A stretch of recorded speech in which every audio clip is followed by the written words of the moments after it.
Yeah.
Hello, everyone.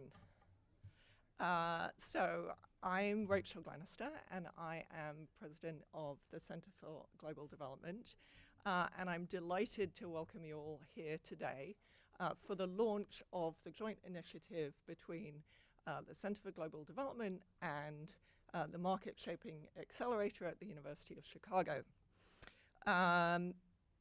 So you are welcome to live tweet using the hashtag CGD Talks and tagging at CGDev.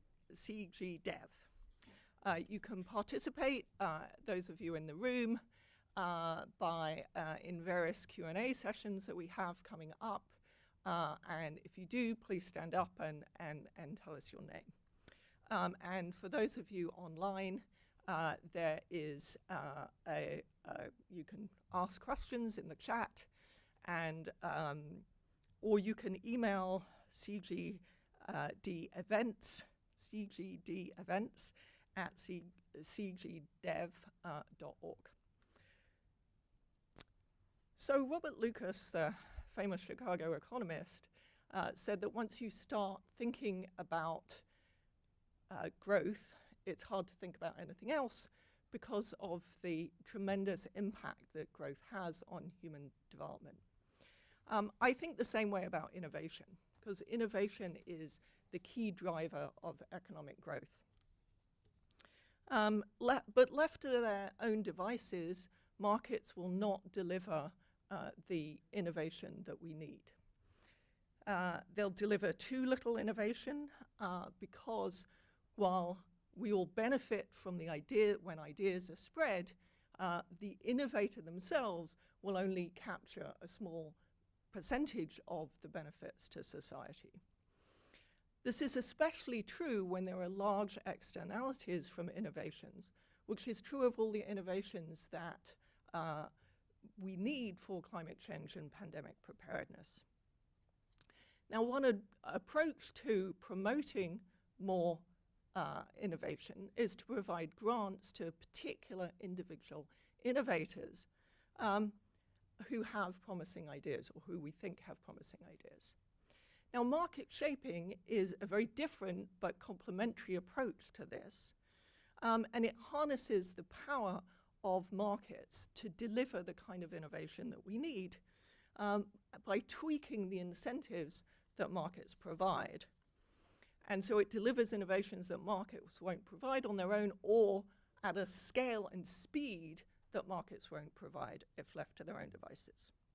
It's particularly useful for tackling challenges like climate change and pandemics, because it allows us to incentivize action by anyone who has a good idea, not just the people that we know of and can think of. It reveals private information that innovators have about the likely success of their idea, and it allocates resources to those who are most likely to succeed. One market-shaping approach is advanced market commitments. Under an AMC, a donor or a government commits in advance to subsidize the purchase of a particular product if it's invented. This allows us to reward innovation where there's a big gap between the social returns to an innovation and the private market benefits from the innovation.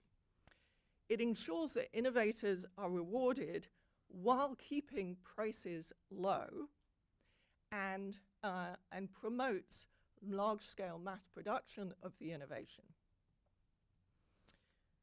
CGD was there at the beginning of the market-shaping journey, working on the advanced market commitment for pneumococcal. So in 2005, a CGD working group published the Making Markets for Vaccines ideas.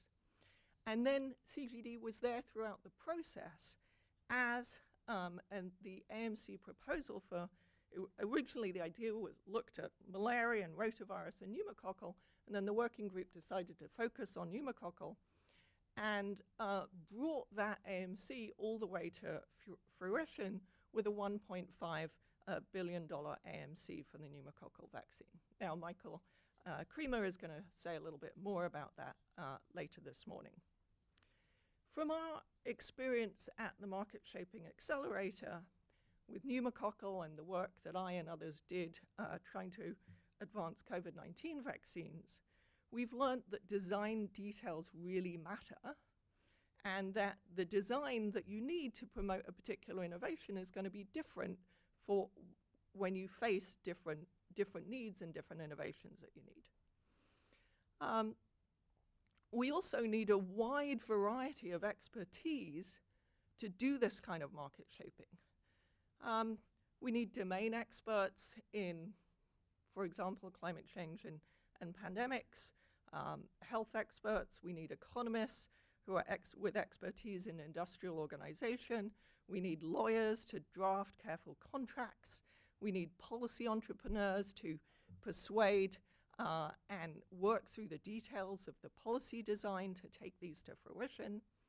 And this joint initiative that we're launching today is designed to bring that group of different skills together to take the ideas that you will hear throughout the day to final implementation. We have an exciting agenda lined up for you today.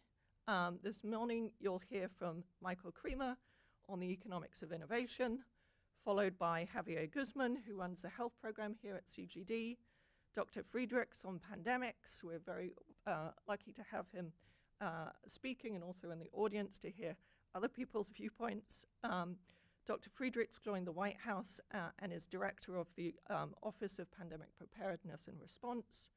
Then Charles Kenny will talk to Nan Rantzoff and myself. Nan is a driving force between the Frontier Advanced Market Commitment for Climate Removal, for carbon removal, excuse me.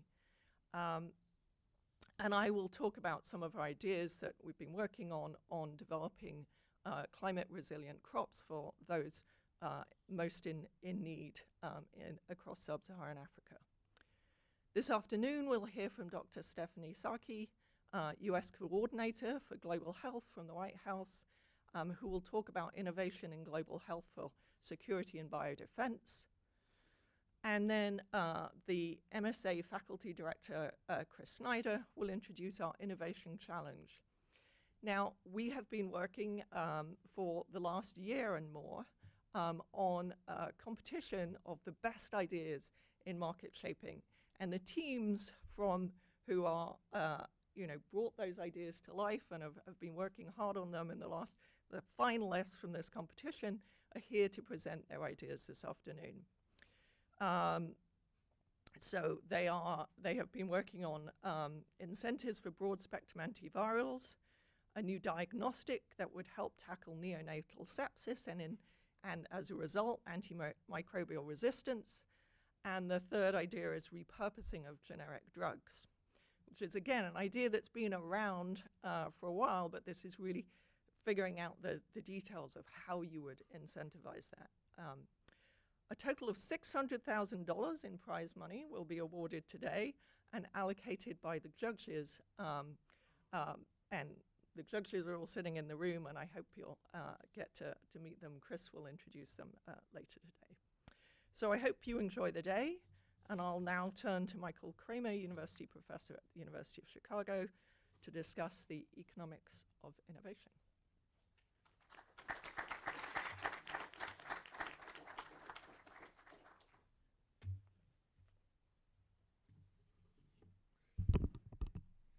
I'd like to start with two historical examples that I think illustrate Rachel's point about the importance of innovation. In Italy, in 1900, 300 out of 1,000 children died before their 5th birthday. In contemporary Kenya, less than 50 do. That means that 250 of those children who are dying out of every 1,000 are not dying. And one question might be, well, maybe this is because incomes are growing. But in fact, Kenya right now is slightly poorer than Italy was in 1900. So it's not an increase in income that's driving this. It's technological change. Now, perhaps technological change construed broadly. A key element was the biomedical innovations, things like vaccines, antibiotics, oral rehydration therapy. But there's also social innovations like regular provision of antenatal care that were important in that as well. But if you think about that, a situation where, if we were living with the technology of Italy in 1900, parents would have to assume there's a 1 in 4 risk of their children dying that they don't have right now. They still have some risk, but not this 1 in 4 risk. What could be more important than that? And that came from technology. If we think about another example, going back not quite as far, since 1961, the world population's grown 2.5-fold. Now, arable land obviously hasn't increased anything nearly as much. But hunger has dropped dramatically, and that's in large part because over this period, when population's grown 2.5-fold, crop yields have grown more than 3-fold. And again, that's largely due to improvements in agricultural technology. So innovation's really critical. And in fact, you can, as Rachel pointed out, it's arguably the most important question in economics from a long-run perspective. But one paradox in a way, is that most of economics, the standard models in economics of why textbook competitive markets work so well, also indicate, now obviously these are textbook competitive markets aren't what we see in the real world, they depart from that, but the textbook competitive markets that work so well for ordinary goods and services wouldn't produce any innovation at least in a theoretical extreme of that textbook context. Why? Because if it takes resources to invest in innovation, well, competition would emerge once the innovation's developed, and the firms that invested in developing the innovation would never be able to make any profit from that. We don't see that extreme result in the real world because typically there isn't perfect competition going on. But I think that just shows why we need it's still useful to go through that thought exercise because it indicates that we'll get much less innovation than optimal. And in fact, when if people and economists have looked at the social rate of return to innovation, they find very, very high social rates of return to innovation, suggesting that that in general, with some important exceptions I'll discuss later, it makes sense to produce more innovation. And if we look historically, a number of different institutions have been set up to try to stimulate innovation. Some of those institutions are what could be characterized as push. They fund innovation up front. They don't necessarily link this, or they don't link this to success. They say, we'll give you the funds to start financing the R&D process. If you succeed, fantastic, but we realize you may not. Others, which I'll term pull, are things that rewards that are only for successful innovations. So a historical example of a push incentive would be royal patronage. The king says, I'm going to give money to an artist or to a scientist, and you go work on developing things, and if you get results, great. Pull would be, say, the patent system.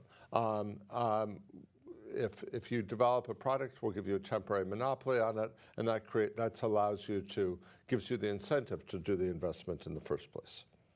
Now, before getting into differences between push and pull, let me note some things about the historical development of all of these systems.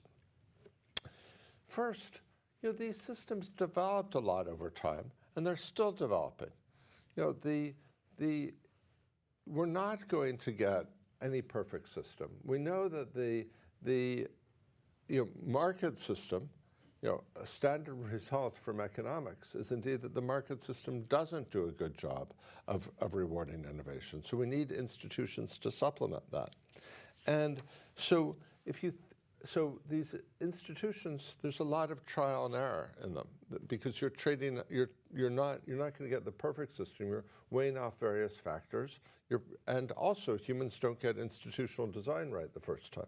So if you think about universities, what were they initially set up for? Not primarily for research and development at all. They were set up primarily for theological purposes. Over time, and there's still departments of theology there, but they've added on additional roles, and including research, and a whole set of institutions have developed to try to improve that. Things like, for example, system of journal publication and sort of rankings of journals and tenure based on that, so that faculty are chosen in part by their research, by their ability to generate research and by their revealed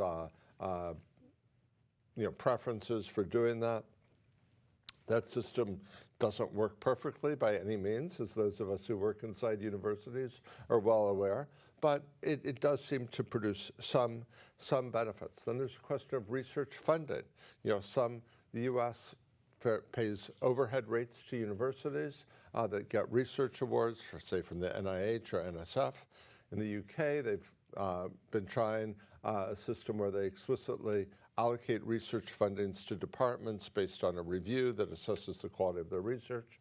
We're constantly innovating and tweaking these systems. If you think about patents, it's similar. They were initially set up in large part. Sometimes they were rewarding innovation or discovery, but often they were just granting monopolies to friends of the king. So over time, the system probably improved, but we probably still don't have it right. There's still lots of debates. Courts are constantly thinking about how should we define the rules of the patent system. There's legislation on that. But this mix that we have of push institutions like research funding from NIH, if we think about medicine, for example, research funding from the NIH and others, and pull the prospect of a market, that is producing, for all its faults, it's producing a lot of innovations. Now, one issue, however, is that there's some areas where there are many issues, but one issue is there's some areas where the pull is not very strong. And economics can tell you something about what those areas are.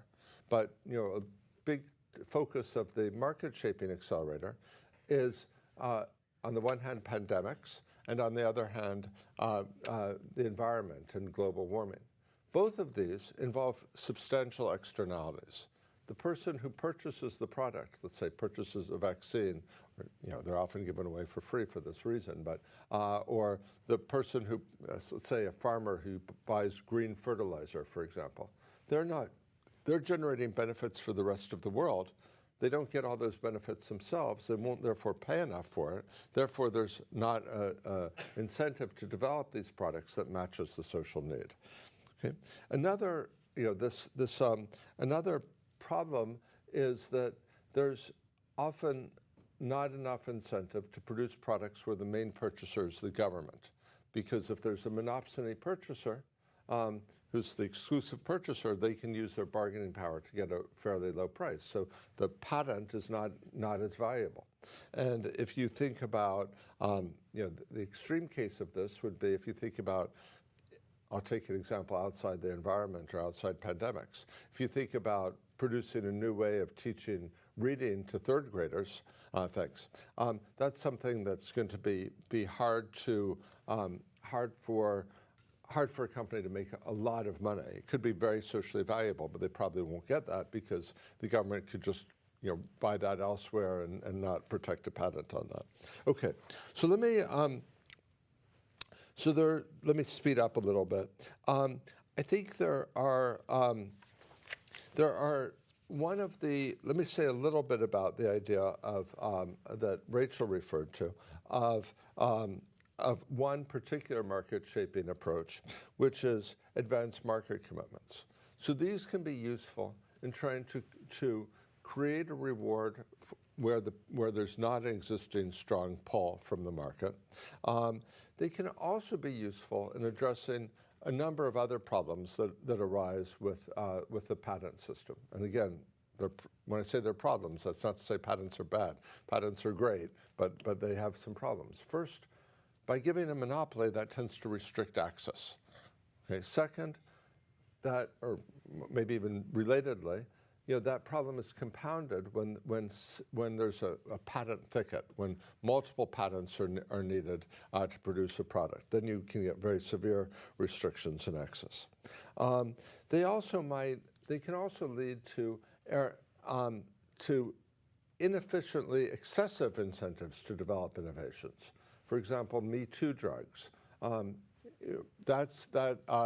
drug might already exist, but there might be an effort to create a very close duplicate. Firms might spend resources on that, and that might not be efficient from a social point of view. So, advanced market commitment is, let me say what it is.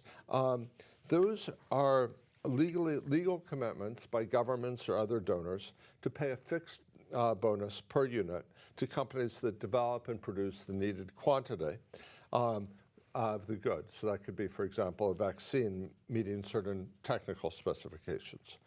In exchange, the firms agree to a long-term price cap and a large corresponding quantity. So the idea is to substitute a large quantity at a lower price for a smaller quantity at a higher price. And the idea is to increase the total reward to the firm. And one way to do that is to make this voluntary for the firm, so you're never weakening research incentives. That helps address the access problem because you're getting a large quantity. It can help avoid the double marginalization problem, help avoid incentives for Me Too drugs. Now, a little over 10 years ago, a group of donors committed $1.5 billion to a pilot advanced market commitment for pneumococcus. Pneumococcus was killing millions of people every year, but there weren't strains of the vaccine available that targeted there wasn't a vaccine available that targeted the strains that were common in lower income countries. So the advanced market commitment set a base price and then a top-up price that they would pay per dose sold. Let me skip over I'll skip over some other details of the contract. But 3 vaccines were developed against the strains common in developing countries. The vaccines have now reached hundreds of millions of users. An estimated 700,000 lives have been saved thanks to these vaccines. We did some work comparing the speed of rollout, the access issue, where there was an advanced market commitment, to other vaccines where there wasn't, like rotavirus. And we found that there was much faster rollout, consistent with the aims of the AMC. Now, what are some lessons from this that we might take away for future AMCs and also for the environment? Well, one set of, first the mechanics basically worked. The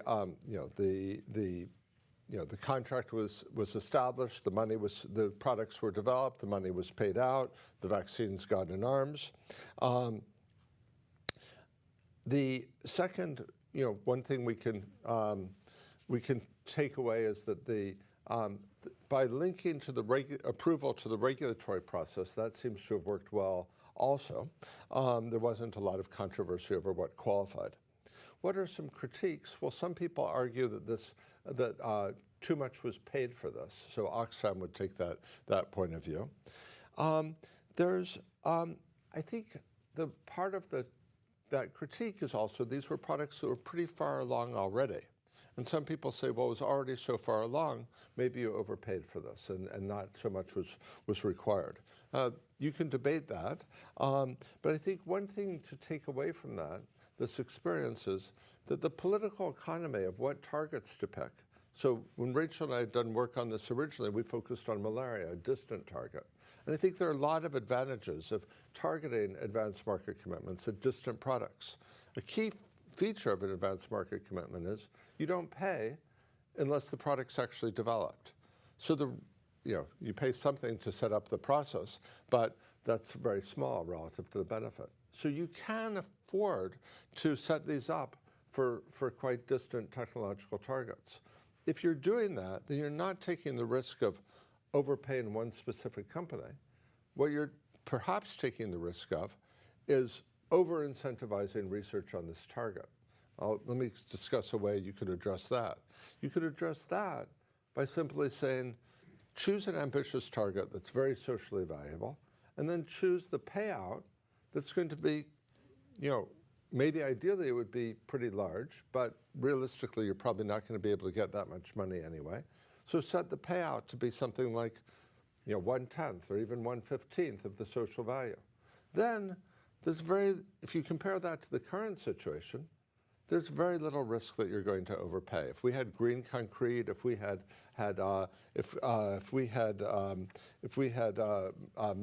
methane vaccines to reduce livestock emissions, those would be very socially valuable. It's hard if we said you could easily imagine setting something that would improve the incentives relative to where they are now. Okay, I think. You'll hear this afternoon about some of the specifics. I'm out of time, so I won't go through them. But I think there are a lot of really exciting targets out there, both on the climate change side and on the pandemic side. And I think solving these problems is really important. And I think putting out some reward to attract new talent and commercial firms to this could be very valuable. The downside, if it doesn't work, is very limited. So I think that on the specifics, there's lots of reasons to do this. But let me go back to the early theme of my remarks. If we think about this in a broader historical context, we know we need multiple types of tools. Innovation's not going to happen automatically by itself, particularly as innovation gets more and more expensive over time. We need a set of tools to create them. We think about all the good that's been done by the patent system, by the peer review system. We had to try these things out. We had to learn about how they worked in practice. We had to adjust them based on what we learned. If we can not only help address climate change, not only help address pandemic risk, but if we can also start to add another tool to our toolkit for accelerating innovation and shaping it to match human needs, then that's something that we can use to address human challenges going forward in a wide variety of different areas. Thanks very much.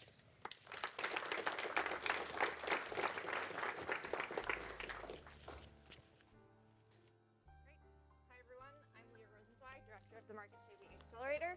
We have time for a couple of questions with Michael. So if you're in the room, please feel free to raise your hand. And if you're online, please type it into the chat or email to the email Rachel mentioned.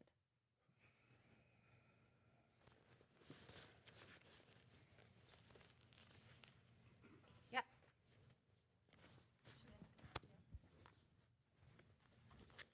Hi, Michael. Thank you so much. It was a great talk. I'm Tulika Narayan. I lead climate change at Mathematica. We do research and evaluation. And also was the Ag Results Research Director. So I had a question about the effort and whether it's focused specifically on AMCs for climate change and the pandemic, or is it a broader set of pull mechanisms?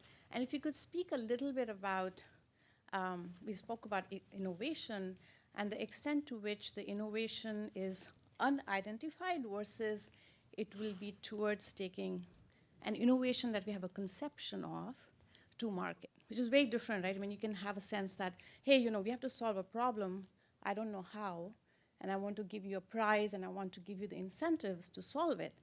Or I have a sense of what it is and I want to make sure that it goes to market and I have a sense of the product. So just if you can give a sense of that, that'll be helpful. Thank you. Yeah, no, wonderful, wonderful. Thanks. So first, on the first part of the question, to be very clear, the Market Shaping Accelerator looks at a much broader range of market shaping approaches than just advanced market commitments. So I was, reflecting on that based on my experience working on that. Let me give you one example.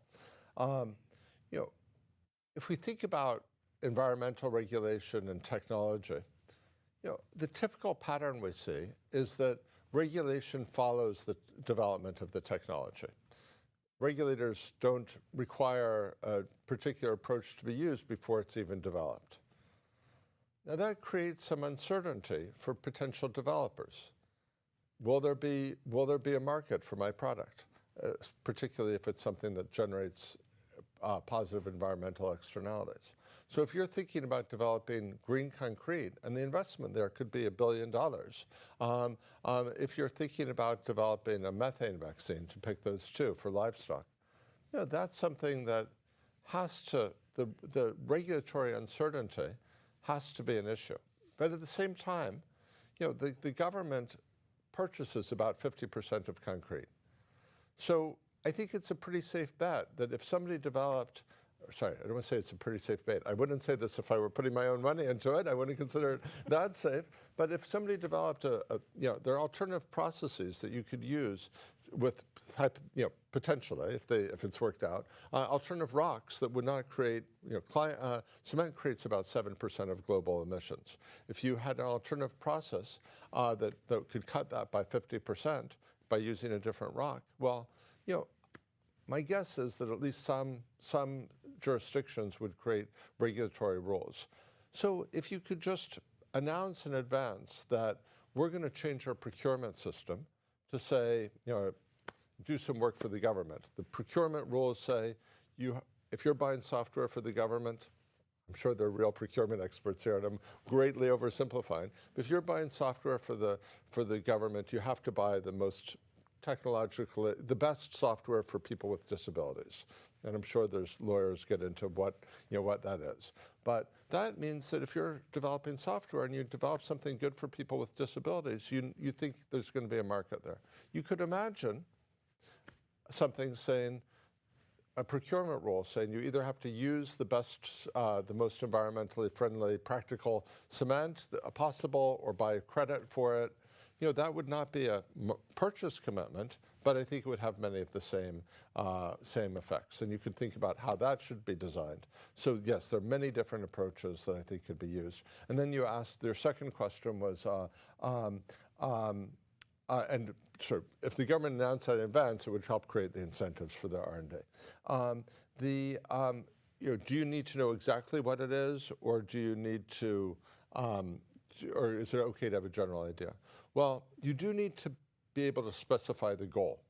So, but you don't necessarily need to specify the way to get there. Now, I should emphasize, there are many reasons. I think our current system has both push and pull, and that works, not perfectly, but it's producing innovations. I don't think you could eliminate, I think eliminating the pull side is a problem, and that's why for certain areas we need to create some pull where it's not there. I don't think you can eliminate the push side because some innovations, you don't know that you need them until they're developed. The Post-it note is the classic example. Nobody would have created an advanced market commitment for a Post-it note. You just, you're funding researchers and they came up with this idea. So you do need to specify the concept, not the exact mechanism. Other questions? Yes, Jana. Thank you for your talk. My name is Jan Kostet. I'm with the German Federal Agency for Disruptive Innovation. My question is, what considerations should we take into account when we think about the mix of push and pull, and especially the optimal, or at least a good mix between push and pull? Yeah. Well, thanks. As I've indicated, I think we need both. I think that economic theory and data suggests there's certain areas where there's a particular imbalance. We know that the patent system, for example, in some industries, it provides some real protection. Other industries, patents are hardly used. We know, I gave the example of externalities or goods that are purchased by the government. In cases where we think that current incentives through markets, through patents and markets, are way too weak to generate research, to measure it with the social importance of the problem, and I think pandemics would be one of them, then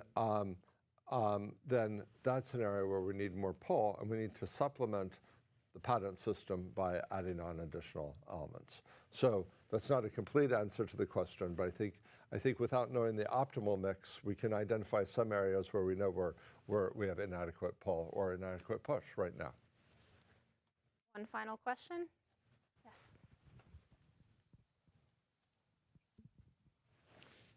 Sarah Hollebeck at Luminary Labs.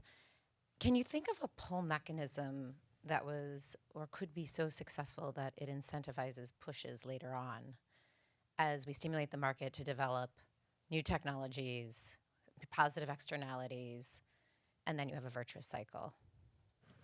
Absolutely. I think many researchers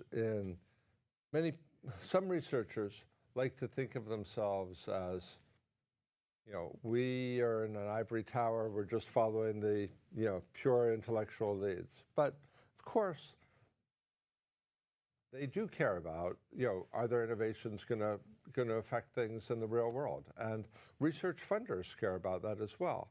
And so if there's an area of innovation where there's no prospect it's ever going to affect things in the real world, then because you know that it's going to cost $1 billion to build the factory, then as a research funder or as an individual scientist, how much effort are you going to put into developing that green cement?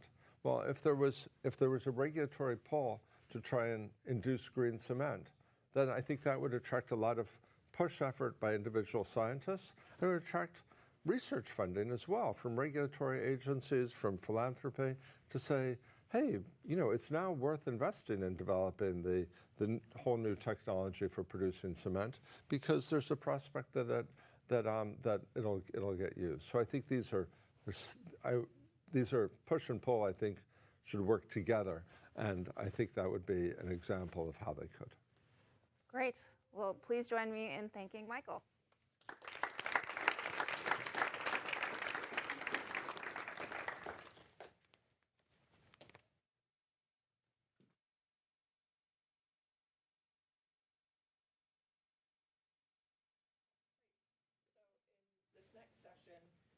We're going to cover market shaping for innovation in pandemic preparedness with Javier Guzman and Dr. Paul Friedricks.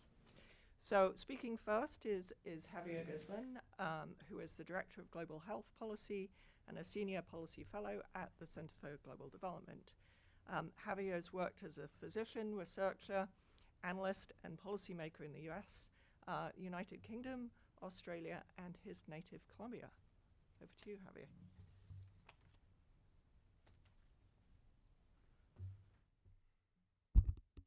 Thank you very much, Rachel.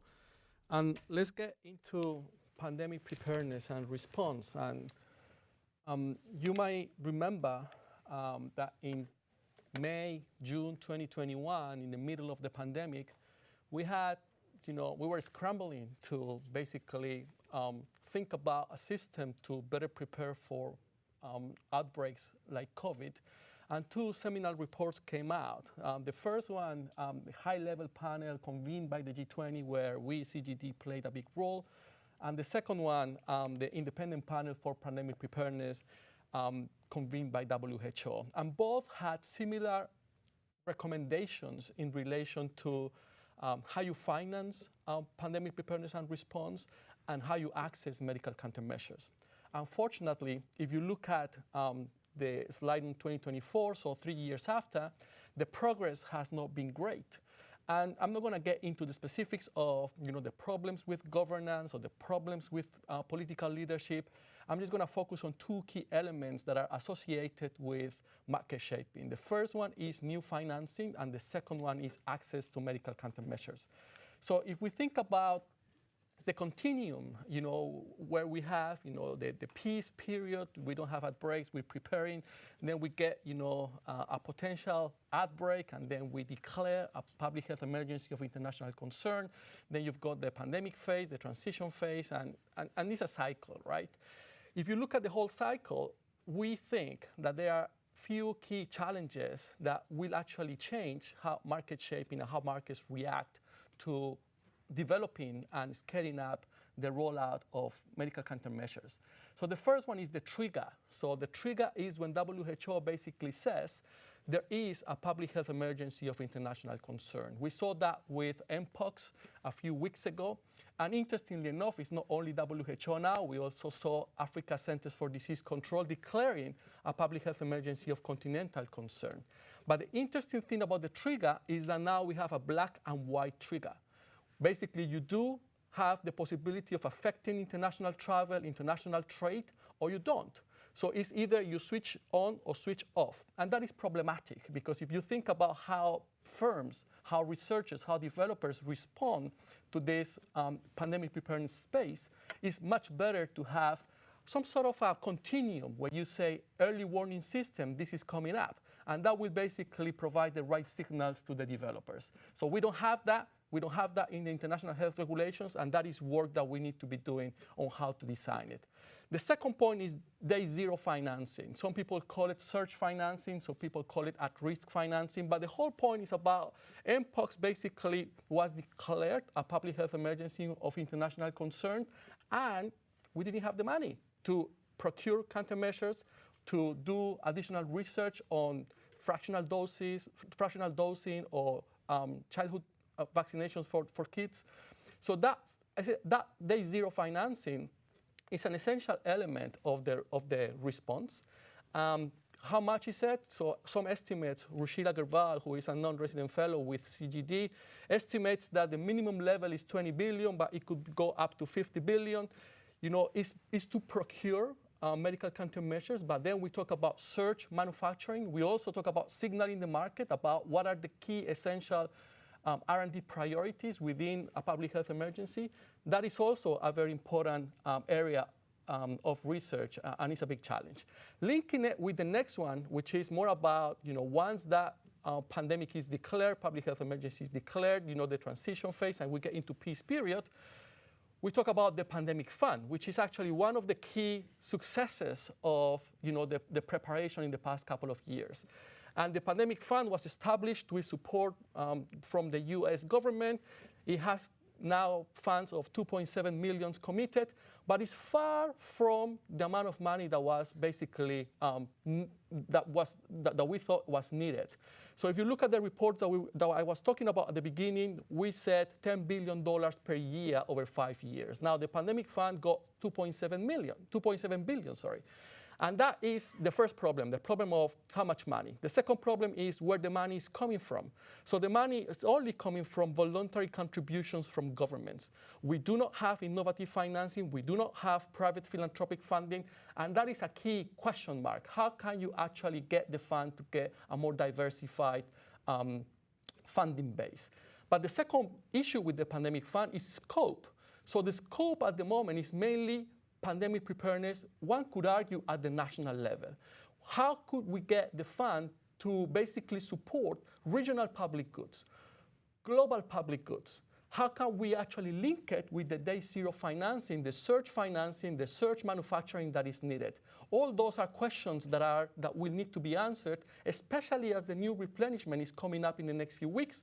The US government has announced 1/3 of the $2 billion that is basically demanded by the fund, with $2 additional billion coming from non-traditional sources. So we'll see how that development of the pandemic fund evolves, but clearly a key challenge, a key pending question. Then we talk about access to medical countermeasures, and I want to talk a bit about here, we all agree that we had a problem with very concentrated base of suppliers. We didn't have enough suppliers. The suppliers were concentrated in a few countries, didn't have the capacity. So question is how you diversify manufacturing base, how you increase resilience of the supply chain, and the answer has been supply, supply, supply, money, money, money. So 29 initiatives, basically US, Europe, DFIs, all building factories in Africa and a lot of other low and middle income countries. But there hasn't been a question about the demand side. There hasn't been a question about, what is the right level of manufacturing that we need to keep warm? What is the right platforms that we need to have to be able to respond quickly in the event of an outbreak? So it is important to basically think about the trade-offs between diversified manufacturing and access, diversified manufacturing and price. And that is all has to do with how you design, the procurement rules, how you design, the supply mechanisms to basically get this money to be as effective as possible. So last but not least, I just wanted to talk a bit about another pandemic, which is normally called the silent pandemic, and is antimicrobial resistance. And here we've done very interesting work on market shaping possibilities. We basically called for a new bargain to improve the antimicrobial market for human health, basically balancing access, stewardship, and innovation.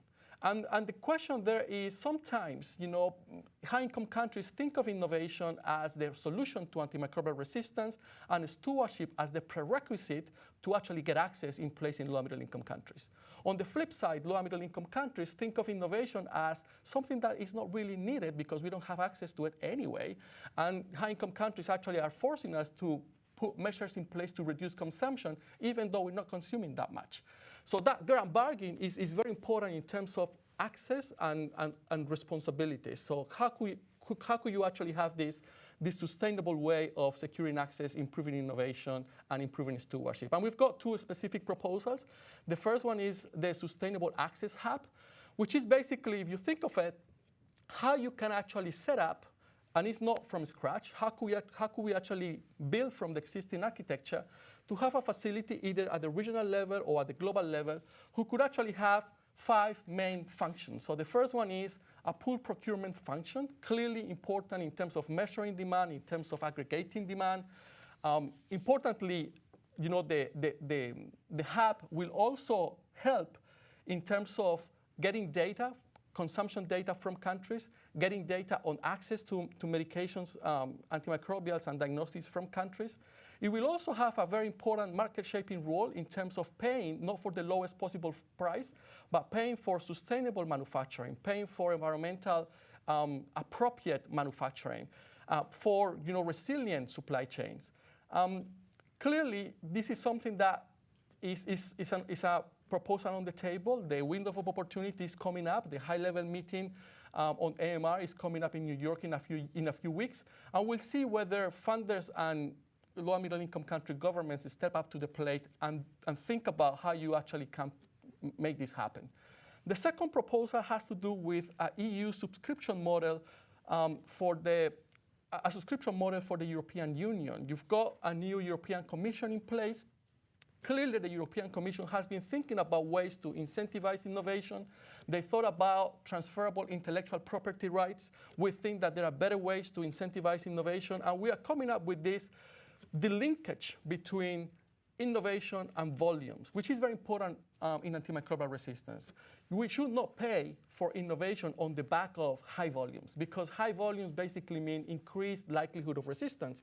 So what we're saying is, why don't we have a reward, and we're talking about a price, single pot of money that will be disbursed over 10 years to pay for that innovation, delinked from the volume of sales, and then the volume of sales or the yearly payments will actually be covered by the member states. Importantly, and I just want to talk about what Michael was mentioning, the provisions are everything. So if you don't include provisions for suitability for low and middle income countries, if you don't include provisions for products that are covering or bridging the gap in low and middle income countries, that will likely not be the case in terms of the design. The return investment on any pool incentive is very high for antimicrobial resistance. We've done some work here, and the return investment, depending on whether you measure it in the first 5 years or in the following, overall 30 years, is between $28 to $200 for each dollar invested. So you might actually think it's a no-brainer, but the problem there is, it's not only about making the case. It's also about making sure that policymakers take responsibility, see the value, and see a way forward. And that's what we do here at CGD, and that's why we are very excited to partner with the Market Shaping Accelerator to continue this work. Thank you very much.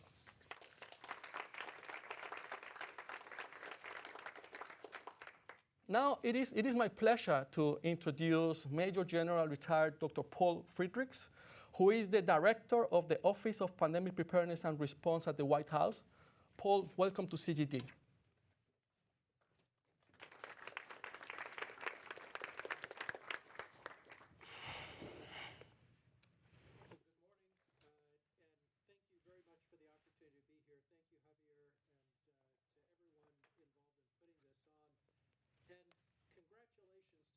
three teams that are here that have made it to this point in the journey seeking the $600,000 or is it $600,000 prizes that'll be announced this afternoon. That's pretty exciting to have something tangible to be working towards, and I think it ties into the discussion that Dr. Kremer and Javier just laid out a moment ago. But let me offer a little bit of context. And Dr. Kremer, you gave me a heart attack when you started with your Italian historical anecdote, because that's where I'm going to start my talk. But mine's a little older than yours. So come with me, if you will, to Padua. Come with me to Padua at the end of the Black Death, when large swaths of society had been killed, the economy had been disrupted, educational systems had been disrupted, families had been decimated, the typical family structure had been destroyed. A small group of innovative educators came together in Padua, and they said, what is the best that exists today? And they went back to the Greeks and the Socratic method, and they said, this is good. We should have a little bit of Greek in our salad.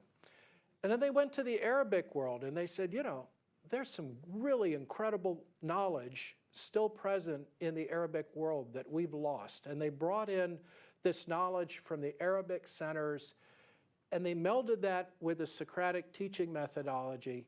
And within 100 years, they had developed what we refer to today as evidence-based medicine. They were the first center to try a heretical approach that was originally condemned by the church because it focused on outcomes, not on orthodoxy.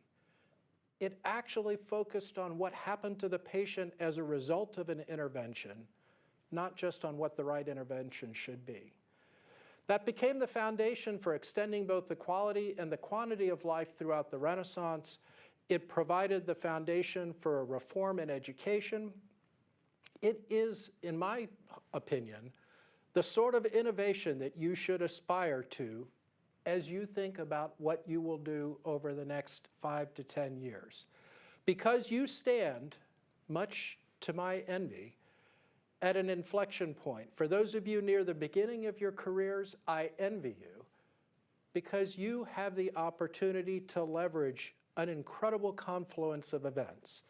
We've come out of a pandemic that killed billions, that disrupted educational systems, that disrupted economic systems, that stressed nation states to a point that some struggled to maintain basic services.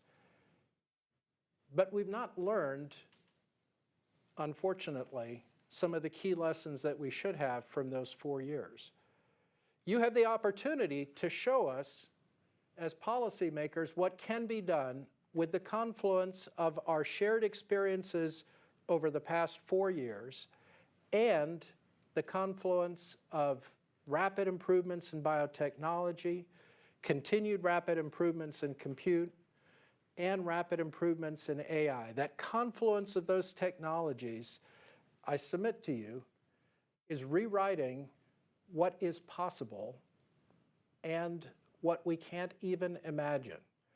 I was at the University of Washington about a year ago talking to the head of one of the centers there, and he made the comment that the work that his undergraduate students were doing in 2023, fall of 2023, was the work that he was doing 2 years before. Because the technology has changed so rapidly, they're able to bump that level of innovative research down to an undergraduate level with appropriate guardrails in place so that he and his peers can focus on even more innovative, cutting-edge solutions. The 3 proposals that you brought forward today are exciting because they, I think, from what I understand of them, begin to leverage some of these opportunities. But what I would challenge you to do is let these be the starting point. Javier did a great job of outlining reports which have described in detail the myriad changes that need to happen for us to be better prepared for future pandemics. I'll offer to you 2 really specific things that I'd ask for you to consider focusing on as you describe the work that you do in the future. The first is trust. If you look at the 1920s, there was a profound antipathy towards science and a backlash against the medical profession in particular, much as we are seeing today. Families that lost loved ones were furious. How could the profession that they trusted have failed them so profoundly?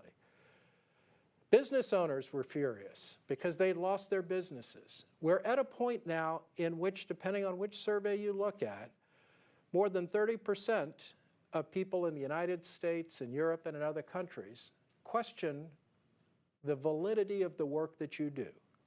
They question your truthfulness, they question your integrity, they question your commitment to their benefit. You can't ignore that and hope that somehow the brilliance of your work will overcome those concerns. You must recognize the environment in which we live today, much as our country and the world lived in the 1920s, and describe the merits of what you're doing not only from their scientific or economic basis, but also in a way that helps people understand the value of these continued investments. Because if you do not, we will see the consequences and the sort of things that are being discussed literally this week, that we should cut funding for research because research is part of the problem, that we should restrain what researchers are allowed to do so that they don't find cutting-edge things that could create risk. You must understand the world in which you live today, and it's a unique moment, much as the 1920s were, in which we owe not only innovation, which is incredibly exciting, but also the rationale for that innovation and the reasonableness of it, and the measures that you take to gain the trust of those who will benefit from it so that they can understand that innovation and how it will help them, whether they're in a lower middle income country or here in the United States or in Europe.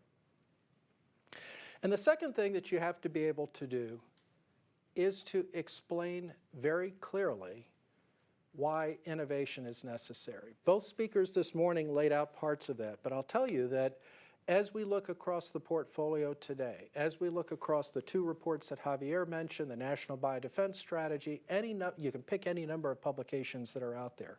All of them lay out ambitious goals.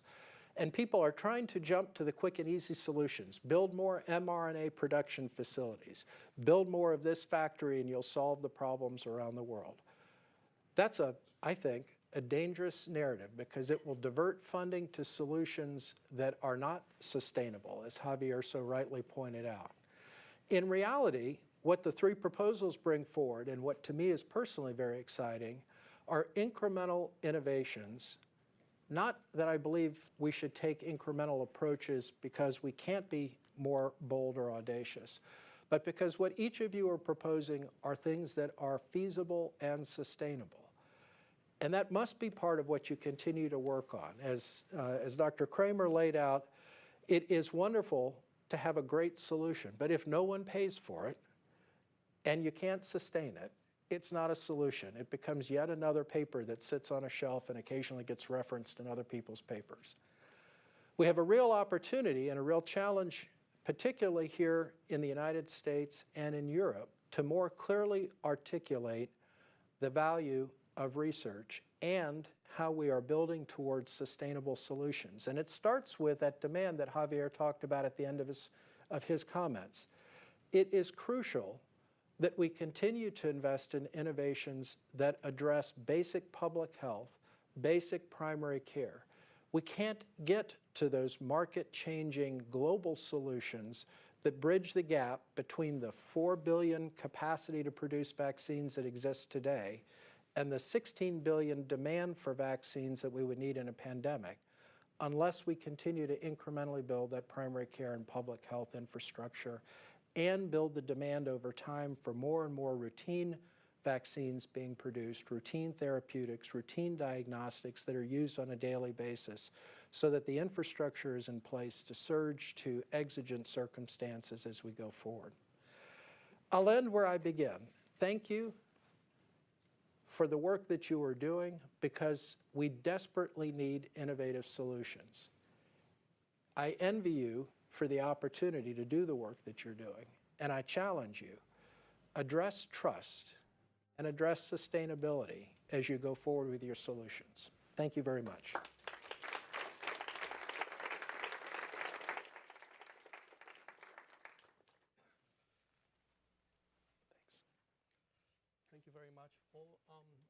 We are open for a few questions before our coffee break. Please raise your hand. Yes, please.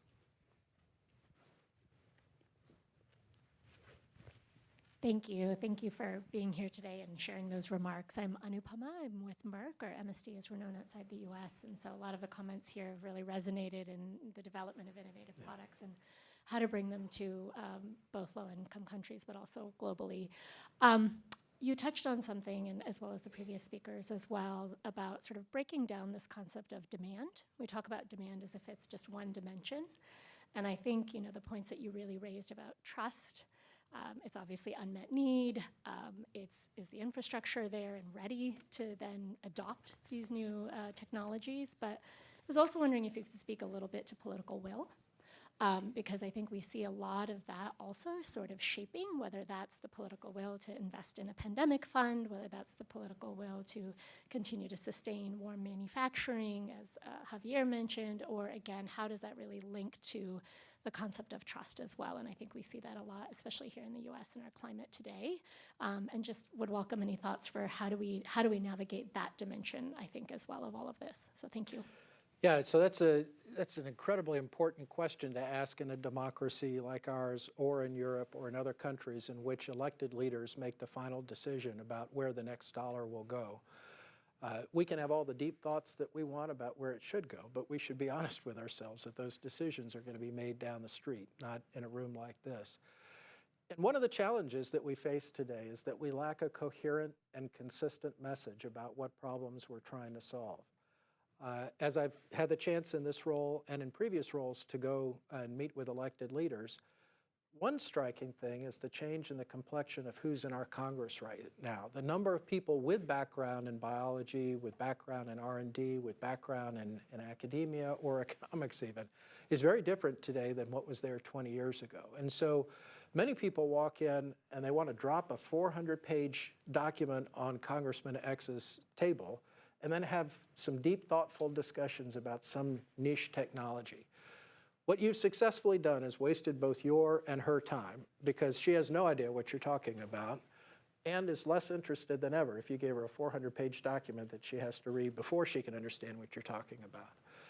But as one senator told me about a year ago when I first sat down with him and asked for their advice on how we could influence the decisions that are being made, he said, you know what the problem is in this space? He says, you all have perfected the art of white noise, because I have 40 people who come in and talk to me about biopreparedness, pandemic preparedness, biosecurity. You can't even agree on what you want to call it.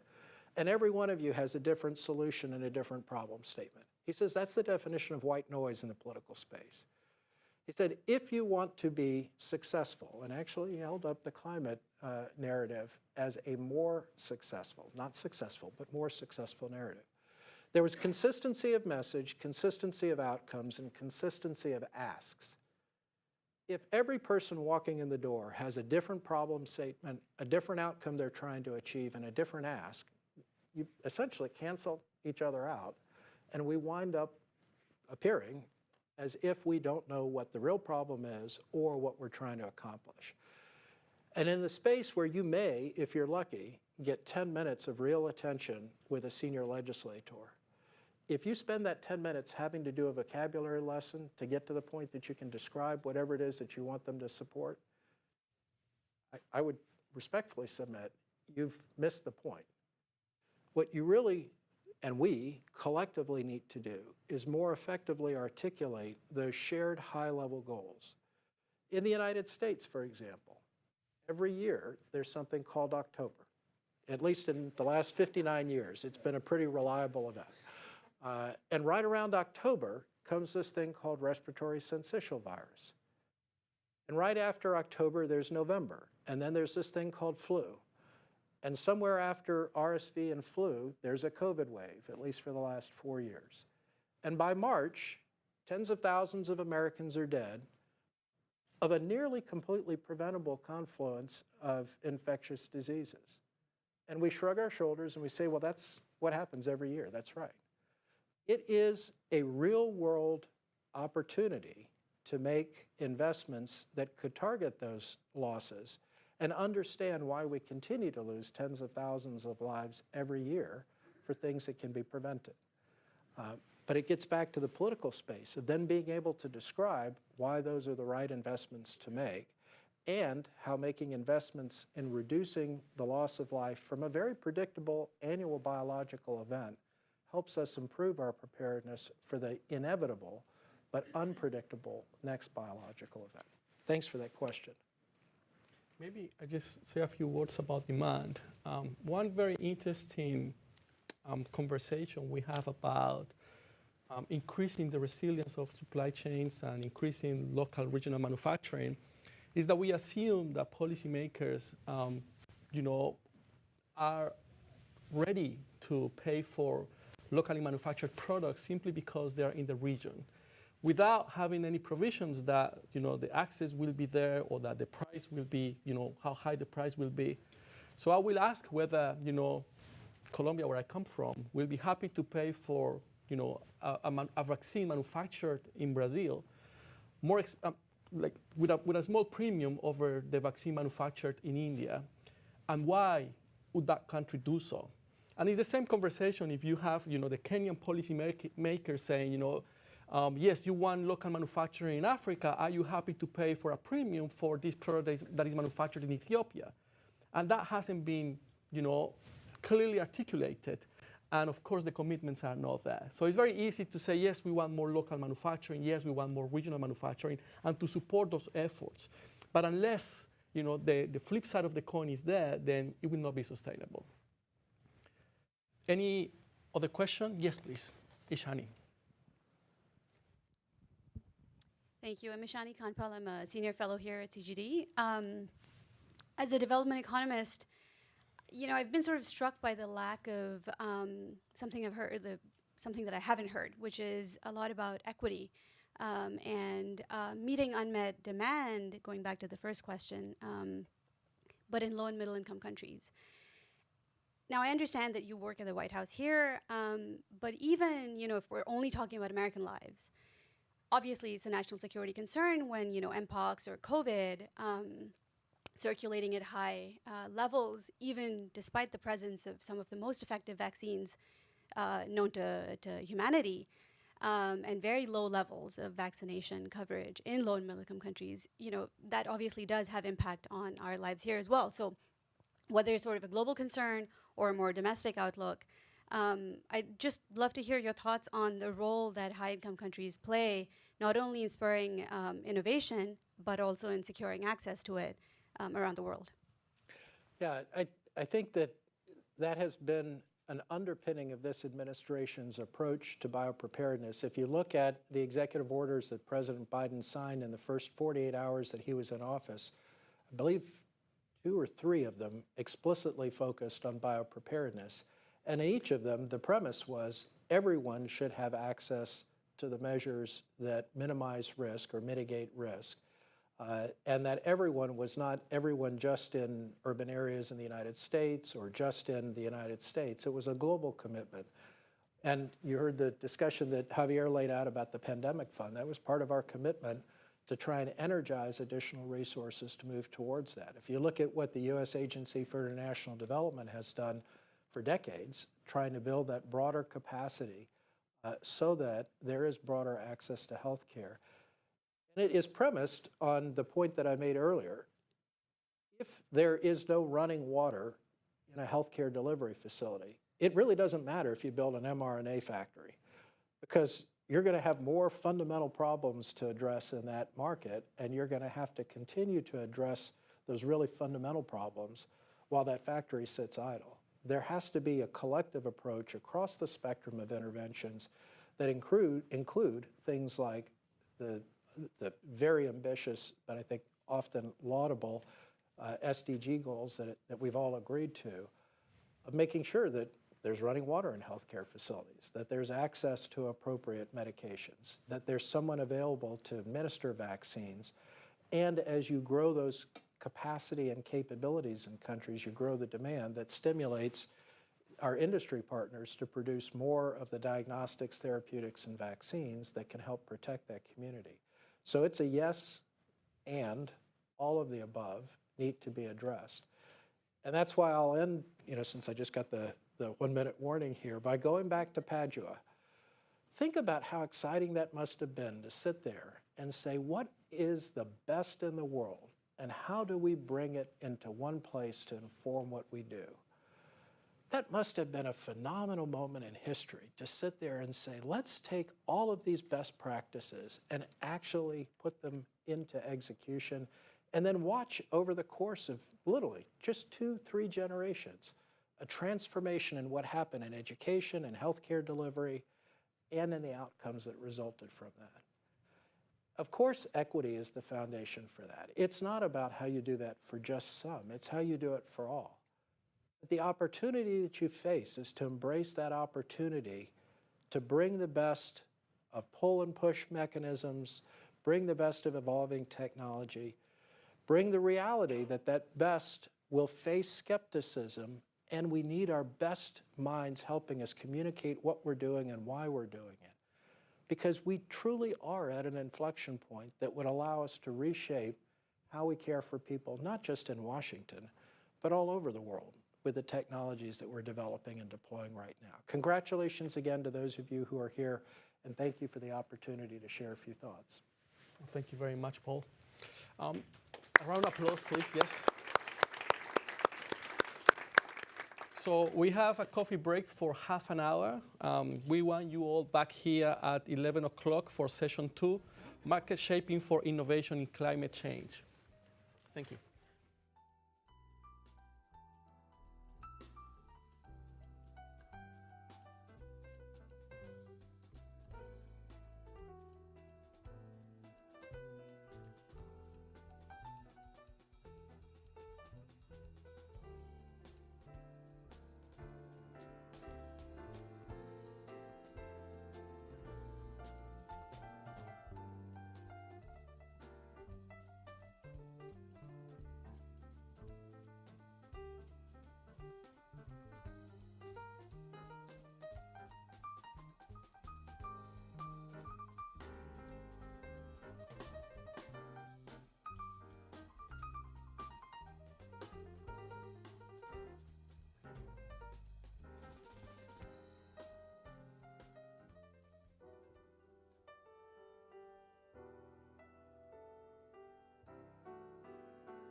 Hi, I'm Charles Kenny from the Centre for Global Development. I am delighted to be moderating this session. You may recognise one of the panellists already, my new boss, who I intend to be very, very harsh with, Rachel, and Nan Ransohoff, head of climate at Stripe, who will be talking more about what that entails in a minute. You are welcome to live tweet using the hashtag CGD Talks and tagging @CGDev, and do join the conversation online if you'd like to by using that hashtag and atting us questions if that comes up, or CGD events @cgdev.org. Let's get straight into it. We're talking about market shaping for innovation in climate change. And as was laid out this morning by Rachel and by Michael, we know that innovation is vital to climate mitigation and adaptation, to sort of reduce the costs of getting to net zero and to give people the tools they need to survive in a warming world. But mitigation technologies in particular are kind of a global public good twice over, if you will.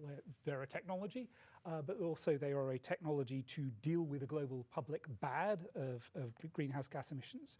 And adaptation technologies are most urgently needed in the world's poorest countries by some of the poorest people in those countries, and those are the kind of markets where unaided you don't see much innovation advance. So we really need a lot of innovation in this space, and we're not going to get it from the market alone. So what can we do to fix that problem? So Rachel, the Market Shaping Accelerator and Frontier both use pull mechanisms. You talked a bit about the difference between pull mechanisms and push mechanisms this morning. Why do you think, particularly in this space, in the climate finance space, pull mechanisms matter? Great. So thanks for the question. So because climate is, as you say, particularly neglected, we need a lot of pull and push, right? Because the social benefit is much, much bigger than the private benefit to innovation in this space. We need a lot of incentives, both on the push and pull side. But precisely because the social benefit is so much bigger than the private benefit, it's not just a question of generating the innovation. It's a question of getting it to scale up rapidly. And this is particularly important for climate because what the climate reacts to is the stock of greenhouse gases. So if we delay an innovation for 5 years, we get a lot of buildup of greenhouse gases during those 5 years. So this means that speed and scale are particularly important in innovation. And pull is particularly good at not just generating an innovation, but at getting speed and scale. So if we, Michael talked about the pneumococcal example earlier. There's a paper by Chris and Michael and others that shows that the pneumococcal vaccine was sped up by about 5 years compared to other approaches. Other vaccines that were also supported by Gavi. So you can design pull in a way that you only get the reward if you get it used by a lot of people, and therefore innovators want to get the product out there quickly. There's particular ways you can design it to really give them a boost to go fast, because someone else might grab the reward if they're slow. So that's one of the main reasons. There's another reason why climate is particularly good for pull mechanisms, which is there are many areas, including the area where Nan works, where there are multiple different technologies that could solve the problem that we want solved, in this case, carbon removal. And we don't really know which is going to be the best technology.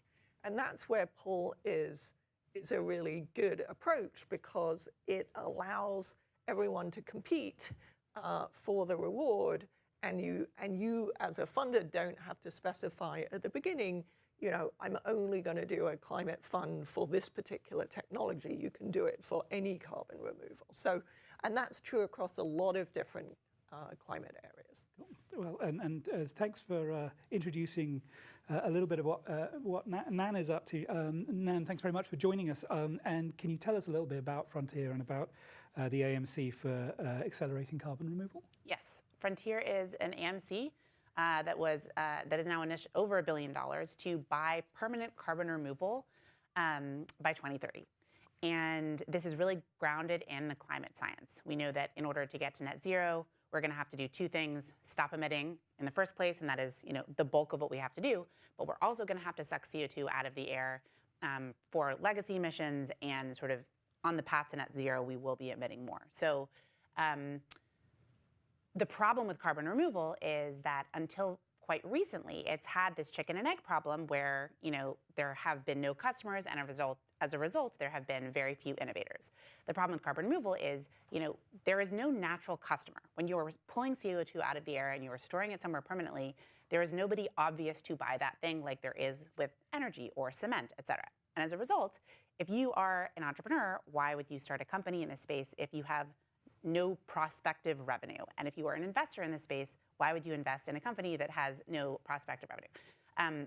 So really what we were trying to do with Frontier was to send a really loud demand signal to entrepreneurs and investors that there is at least a start of a market to buy tons of carbon removal. And we are very agnostic as to where that comes from. As Rachel said, we don't know what technology is going to be able to do this at ultimately gigatons. Like cumulatively, we're going to need probably around 3 trillion tons total of removal. But on an annual basis, by 2050, that needs to be around 10 billion tons a year. It could be direct air capture, those, you know, big fans that you've seen pulling CO2 out of the air. Rocks actually do a pretty good job of this, but you have to make them go faster, called enhanced rock weathering. Biomass carbon removal and storage. You can take waste biomass and pyrolyze it. There's tons of different ways to actually do this, and we don't know what's going to be the cheapest and the biggest, so we wanted to design a mechanism that allowed us to send a sort of technology agnostic signal that there's going to be a market, and how do we invite many innovators to actually build and scale their technologies. That's cool. So how far along have you gotten a process? I mean, have you got sort of lessons learned? Have you got things that seem to be dropping by the wayside? Have you got, anyway? So we're 2 years in. We're 2 years into Frontier. We are 4 years into our work in the this was an outgrowth of some work that we did at Stripe. So sort of 4 years in the carbon removal space. And I would say generally, you know, most of the world didn't realize we're going to need to do as much carbon removal as we do until the 2018 IPCC report came out. So I'll just contextualize this all to say the whole field is very young, and this is hard tech, and that takes a long time to build. But 2 years in, we have raised over $1 billion from, you know, Stripe, Alphabet, Shopify, McKinsey, JP Morgan, et cetera. We continue to raise money on the demand side. On the supply side, we have contracted over $320 million of those dollars so far across 34 companies. And we have some good leading indicators that I think that Frontier is doing the job that we designed it to do, including things like we ran an anonymous survey last year, and 71% of our portfolio companies, as an anonymous survey said, that we played a critical role in them starting a company. And 94% of them said we'd greatly accelerated their progress, and they don't have to tell us that. You know, we didn't ask them who they were. So, you know, again, those are good leading indicators. It will take time for that to play out, but I think that we've sort of done a reasonably good job in that context. We've also seen a lot more push and pull funding emerge as a result of or at least partially as a result of Frontier. There's many other buyers who are sort of increasingly getting into the space. Governments are increasingly interested, and that's not to attribute that, you know, at all entirely to Frontier, but just to say that I think more signal on the demand side that there is interest in buying these technologies has helped catalyze a sort of broader ecosystem of funders and builders. Cool. $1 billion is a lot of money, and I don't mean to be rude about it, but BCG came up with this, Boston Consulting Group came up with this estimate that, like, if you were to do carbon capture at scale, it was a sort of $200 billion thing, right, to get to scale. Does $1 billion really move the needle here? I would say it's actually much larger than $200 billion. So $1 billion was, so if you contextualize this in what has to be true for carbon removal generally, if by 2050 we need to be removing 10 billion tons a year at, call it $100 a ton, and that could be much lower or higher, depending on which knobs that you turn, we're talking, well, call it 5 billion tons. That's maybe a little bit more in line with estimates. That's $500 billion per year in demand for carbon removal. Global GDP is $100 trillion. So that's a very large number. And in that context, $1 billion over 8 years is a very small number. But at the time, $1 billion when we launched, compared to the $30 million, at the end of 2021, $30 million cumulative had been spent buying permanent carbon removal. So it is through one lens a very tiny number, and through one lens a very big number. And I think that one of the things that has been a lesson that I continue to learn through all of this is you just got to start somewhere, and it's an imperfect solution. And $1 billion was sort of like the smallest big number we thought we could feasibly raise. And there's amazing cost-benefit analysis that all of these teams are coming up with. This was like the biggest we thought we could do, essentially. And it is imperfect, but it is sort of, I think, has opened other doors for us to continue to raise the demand piece of the carbon removal puzzle, and has bought some time for these companies to actually get started, to get out of the lab and start trying their solutions. And the learning process takes time in order for them to ultimately sort of get down the cost curve to scale up. And how far have we moved down the cost curve in the last 2 or 3 years? It varies by company. And we're, again, these are really early stage companies, but Charm, for example, will come down at least 37% over the course of the contract, and could come down by as much as 65% from 2023 to 2030, which is not trivial, right? So that's one example. But all these technologies have sort of, some of their cost curves look more like step functions. Some of them are like a bit smoother, just depending on the nature of sort of how almost modular the technology actually is. Okay, Rachel, over to you. What is the market shaping accelerator looking at in adaptation in particular, but in climate in general? Yeah, so on adaptation, we sort of heard a lot about mitigation. On adaptation, one of the key issues is that food security with the changing climate is going to be a huge problem. And if you look at sub-Saharan Africa's yields, crop yields have already stagnated, and there's some evidence that they're actually declining already.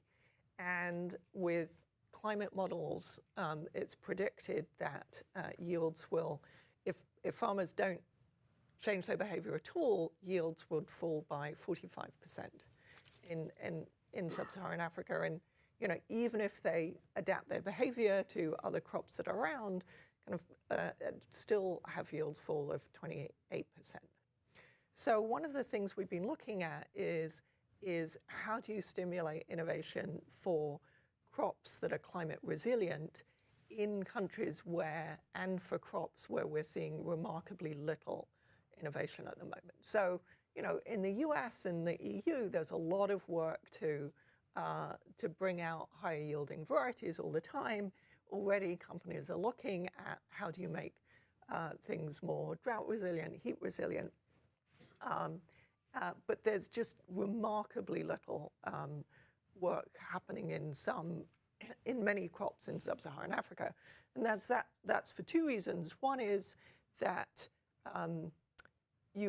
mainly farmers in sub-Saharan Africa reuse seeds, right? So if I come up with a new seed variety that's climate resilient, I can sell it to the first farmer, but then, they will then sell their seed to the next farmer, and the original developer gets very little benefit unless they can charge a huge amount, which is not going to happen, partly because climate resilience is what's called a hidden trait. So it's quite hard for someone to see the benefit of it because maybe it wasn't a particularly hot year that year and they don't realize. So, behavioral economics is sort of pretty clearly shown that people are very bad at paying for these things that you can't kind of see, obviously. That's part of the reason why we see so few of these new technologies come out. So just to give an example, there's been, between 2000 and 2013, only 5 new releases for sorghum, in West Africa. And the average age of a variety is 14 years old.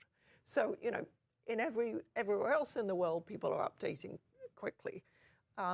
So we've been working on an advanced market commitment for developing these new seeds that would be resilient to these climate shocks that we're expecting. I mean, you mentioned sorghum. Do you want to talk a little bit more about that in particular? Yeah. So we've been looking at both sorghum and maize as 2 of the key targets. Why those? Because there are a lot of people who rely on those crops. There's been very little adaptation already, and they're going to hit tipping points. So, for the non-agriculturalists in the room, the yield, as temperatures rise, the yield tends to go up, and then it hits a point where it plateaus, and then it suddenly just goes off a cliff, right? The yield just suddenly collapses if temperatures go above. So some colleagues at Tufts, Carl Emmerich and Cron, did an analysis of how much the yield increase would be if we could just change that tipping point by 1 degree centigrade. So just move up the point at which yields collapse by just 1 degree. And you see these big increases in yields. So they came up with, and then the team at MSA did some modeling of the costs of how much you would have to pay for these. But you get something like, several $7 billion worth of economic benefit from either in the maize case or the sorghum case, if you could change those tipping points by 1 degree. And this is under quite conservative assumptions. So even if only 10% of the area that's currently grown with maize or sorghum is it grows this climate resilient crop, you would still get several $7 billion worth of benefits. That sounds great, but I have to say, it feels to me like you've chosen a really tough area there. Yes. And part of that is, sort of the nature of an advanced market commitment is you need a contract at some point, and something that's contracted to be delivered at scale. Now that's hardly a unique problem. CGD contracts for papers it hasn't written and delivers them at scale. But so we see it in lots of places. But you don't always know what you're going to get out of a CGD paper, and the same applies with crops. And weird things can really matter, right? I mean, crops have failed because they were the wrong color, or because traditional gender roles meant one person did this and the other person did that, and this crop mucked with those roles, and so they weren't there are just so many sort of unknown elements in what makes for a successful crop beyond it works better at 1 degree centigrade warmer. How do you contract for that? Right, so I agree this is a really big problem. And actually working on some of these problems is exactly what I'm passionate about. I'm trying to make an advanced market commitment work for crops. So let me explain a little bit. So it's true that for a pull mechanism, you have to be able to define, the basic idea, the basic product that you want. So in this case, a crop that has a high yield, or a crop that has a high yield at a certain temperature. But you don't have to define everything, and that's the benefit. Why? Because you have a market test, right? Or at least you can design a pull mechanism so that you have a market test.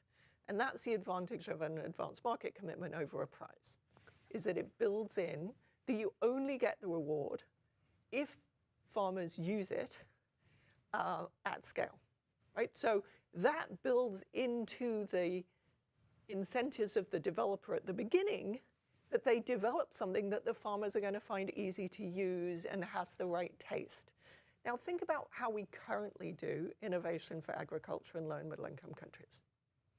It's almost entirely, as particularly for low-income countries, it's almost entirely public push funding. So we pay people to work on designing better crops. And the return to that investment has been extraordinary and really important. But sometimes, and some might say more than sometimes, they end up developing something that isn't particularly useful for farmers. So I did a lot of work on Nerica, which was this huge breakthrough. It stands for New Rice for Africa. And it was a huge technological breakthrough. Yields are much higher. We did a study that showed that if farmers grew Nerica and they had the right training, malnutrition in those communities went down significantly, right? So a big breakthrough. But it turned out that it was quite difficult for farmers to use. So unless there was intensive training, they actually had lower yields. And now that is exactly the point that you're worrying about, right? But at the moment, at the moment you're a public sector company and you're trying to you make it work on your research plot and that works really well, you don't have the incredibly intense process that a private company has of iterating and market testing and talking to consumers. I mean, yes, that does happen in these research, but not to the intensity that you get in normal consumer development innovation. And so the pull mechanism brings that into the process because you only get paid based on the number of farmers who use it. Now, that adds to the complication of that you then have to do a survey, and that is built into our costs of this cost effectiveness work that we've been doing, of doing a survey of testing how many farmers are actually using it with going and taking a little bit of a crop and seeing if the key gene is in there. I guess it adds a little bit to the complexity of designing the AMC. It does also add to the risk of the innovator, right? That they have to not only develop something that is 1 degree higher, but also happens to be the right color, happens to tick all of these boxes that they may not know in advance. I guess you respond to that by making a bigger prize and everybody's happy. I'm sorry, bigger commitment and everybody's happy. Yes, basically. I mean, I mean, the idea that we would do innovation without building in the incentive for the innovator to innovate something that is useful. At the moment, we tend to do push, create an innovation, and then spend a lot of time trying to persuade people to use it. No, you need the incentive to think about the consumer built in right from the beginning. Fair enough. This is a question for both of you, but I'm going to start with Nan, and then we are going to go to audience questions. Oh yeah, no, I'm running on time. It's good. Then we're going to go to audience questions, so do start thinking. But Nan, starting with you, we've seen climate pull mechanisms piloted by private actors like Frontier.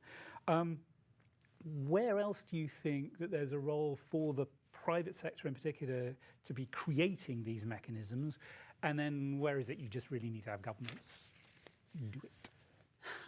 So if we think about climate generally, right, there are a lot of technologies that that have a long-term market but have sort of a green premium that exists today and is needed to, somebody needs to subsidize that in order for them to sort of reach parity with the existing market.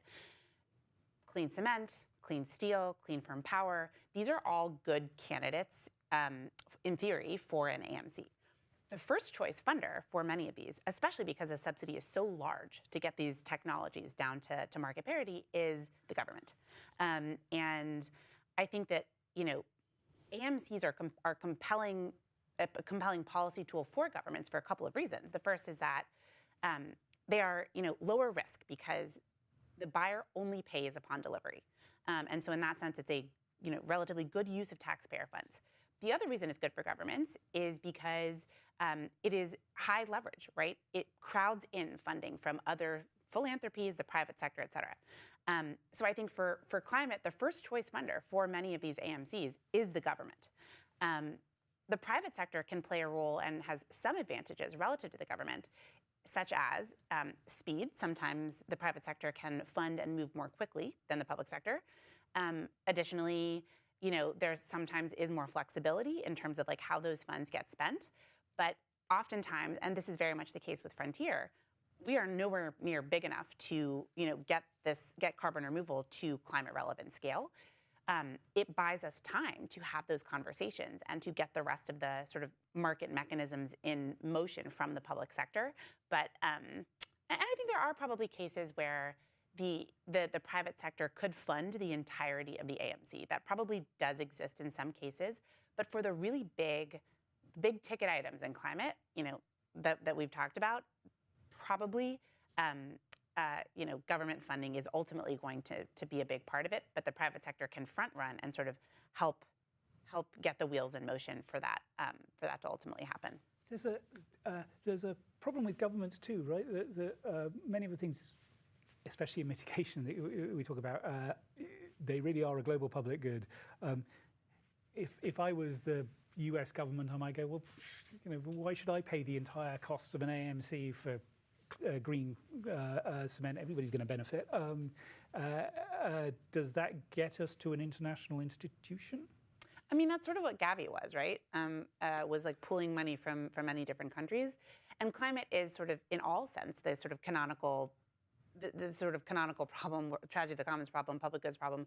You are ultimately going to need many governments to sort of coordinate to solve that at large. But yes, I think that is true. That is true on the one hand, and then on the other hand, to what we were talking about earlier, just getting going and sort of like starting to sort of put the wheels in motion. I think one private sector AMC, one government AMC, those are all helpful steps to sort of make the whole thing eventually work. Rachel? I think that I just want to pick up on government and how government can do this. I think one of the issues that we have is that governments just automatically default to push. I mean, you saw this with the Inflation Reduction Act and the climate elements of that. It's just kind of automatically, well, we need this thing. So they are putting in a lot of money, but a lot of it was in push, and that's great. We just, as we talked about earlier this morning, you want complementarity between these two things. And there's a couple of examples of that. I mean, there's a lot of money went into direct air, or some money went into direct air capture, but maybe that doesn't turn out to be the best technology for carbon removal. There's also hydrogen money went into, big subsidies to produce hydrogen. And now we're starting to find that hydrogen, there's sort of natural deposits of hydrogen that maybe we don't need to be doing better, electrolysis to create it. Maybe we just pump it out of the ground. So this is the kind of thing where you want to be agnostic. I mean, and so I guess one of the big messages that I'd like to give to government is you are putting money in, you're doing push, that's great, but you kind of need to supplement it with some pull, because otherwise you're not dealing with this, uncertainty that we have around so many climate issues. Even though I've just been warned about time, I am still going to ask very quick. Governments have trouble with making commitments they don't know when they're going to have to deliver on, right? So budgeting this is a little hard. Yes. So we have to. This is when I talked about all the different skills that we need at the beginning of the day. One of them is, is policy entrepreneurs who can work out these mechanisms. I mean, governments did pull off the pneumococcal AMC, so it is possible. Governments buy things, with very long time horizons. When we were working on the pneumococcal AMC, I remember Larry Summers had figured out a way to put it into the Clinton tax bill. So there's kind of the UK is doing some using promissory notes at the Bank of England. So there are ways to work on it, but I agree we need more innovation on the financing side of these things too. Right, I have monopolised long enough. Just said start Q&A. Thank you. Sorry, thank you. Right there. And then we'll go over there. Thanks. Neil Hacker from a carbon removal registry called Isometric. So my question is, the first AMC in pneumococcal was a global health one. All of the finalists we're going to hear from today are global health AMCs, despite a number of climate projects submitting. So what should that tell us about the challenges of doing AMCs in the climate space? And is it maybe a lesson that it's more about capacity building than funding, or should we generally be bearish on the kind of likelihood of them kind of being more adopted in that space? Shall I start? So it's true that we did this big call for both climate and pandemic ideas for market shaping. And the 3 finalists you're going to hear this afternoon are all in the health space. However, we have been working on a number of climate things. So I've just told you about the crop, Nan's important work, obviously. There are a couple of other ideas that we're working on a vaccine to reduce methane emissions from cows. I think is very promising. One of the other ideas that was very close was green cooling, but the team wasn't quite in the same time frame to be ready for now. So we've thought an awful lot in the last year about the economics of when something works for a pull mechanism, different kinds of pull mechanisms are needed for different problems.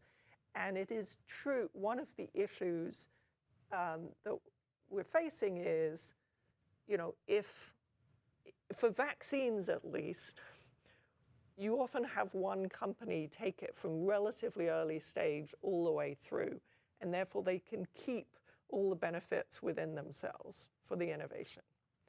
And sometimes in climate, there's a lot of different people along the chain, and that can make it harder to do a pull mechanism. So I think that, but not all health things are like that. I do think that one of the lessons I draw from that is in the climate space, we should not be locking out some of the big, energy investors who could play the role that large pharmaceutical companies currently play in the health sector of spotting the ideas, evaluating them, picking them, and backing them with significant funding to take them through to the final and know a lot about the customer, et cetera. And at the moment, a lot of climate is a lot of startups who then don't have the financing to take it all the way through. And sometimes there's a role for a big player who has capital, but it also has expertise in picking good projects and financing them. And so that's tentatively one of the conclusions from what we've been seeing between the health and climate ideas. Go over there, and then we're going to come. So this is a question for Rachel. So the crop yield AMC is super interesting. The question I have is, do you see the role of the AMC to bring like the 3 or 4 most technologically proximate products, that meet your 1 degree criteria into the market? Or do you see the goal of the AMC to reduce that product cycle from 14 years down to 1 year? Or, you made that sort of comparison. I ask this because one of the things about AMCs that's sort of still mysterious to me is how do you deal with the fact that there may be unintended consequences of trying to get the near-term technologies into market, but that may limit the next wave of innovation to kind of like get there. So how do you think about that? Yeah, so there's remarkably few people working on some of these crops. So now maize is a bit different. There are people working on maize, but it's just such a big and important crop that you need a lot more innovation. But sorghum, virtually no one's working on it, on the types of sorghum we see in sub-Saharan. Virtually no. Compared to the size of the problem, we see very little innovation.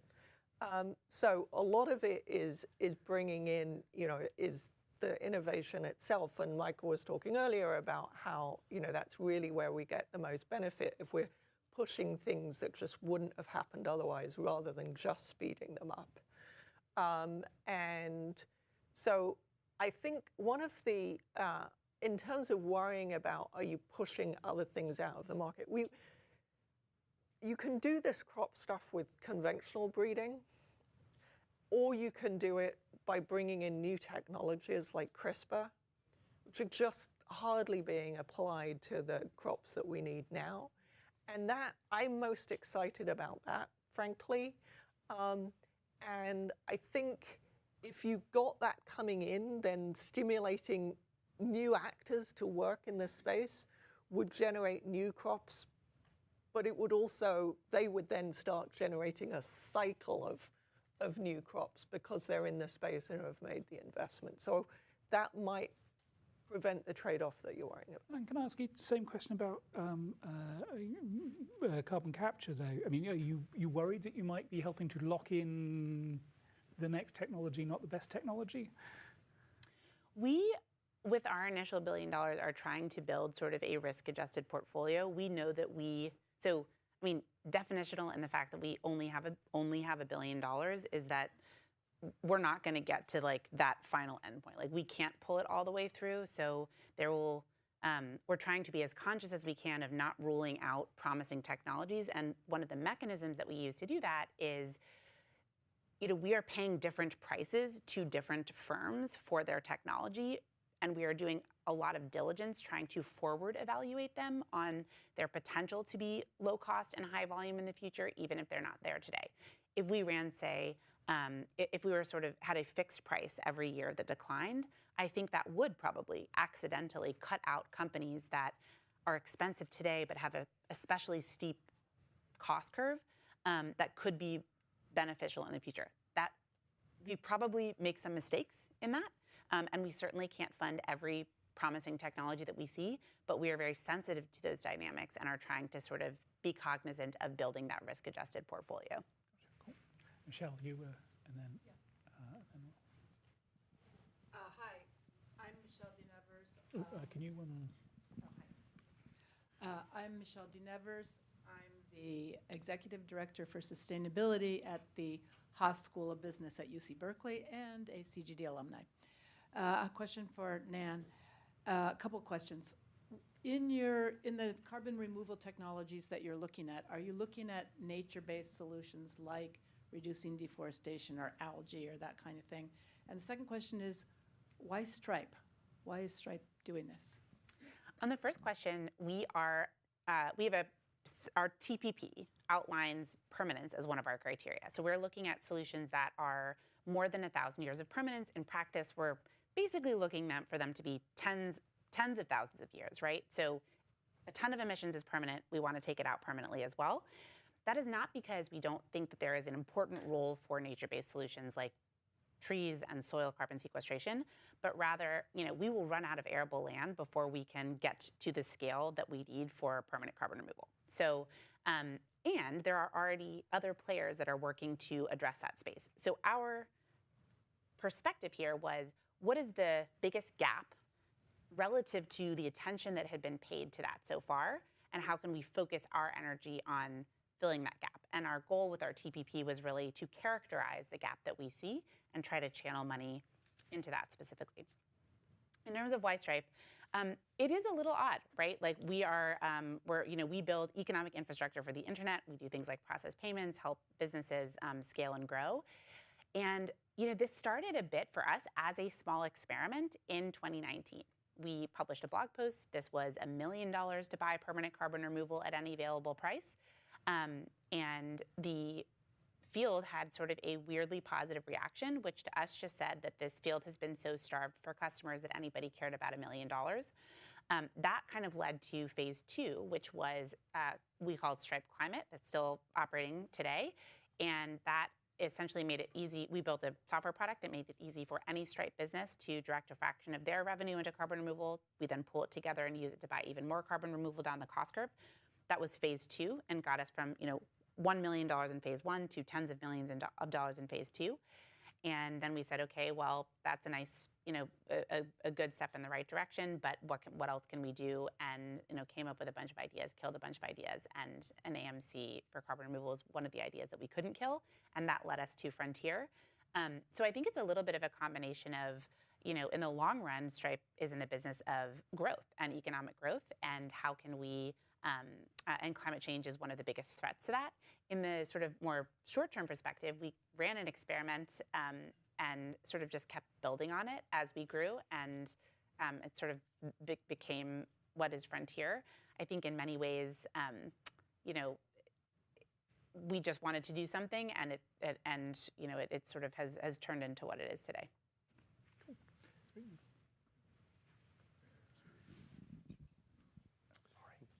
Willie Sherman from Institute for Progress and Manhattan Institute.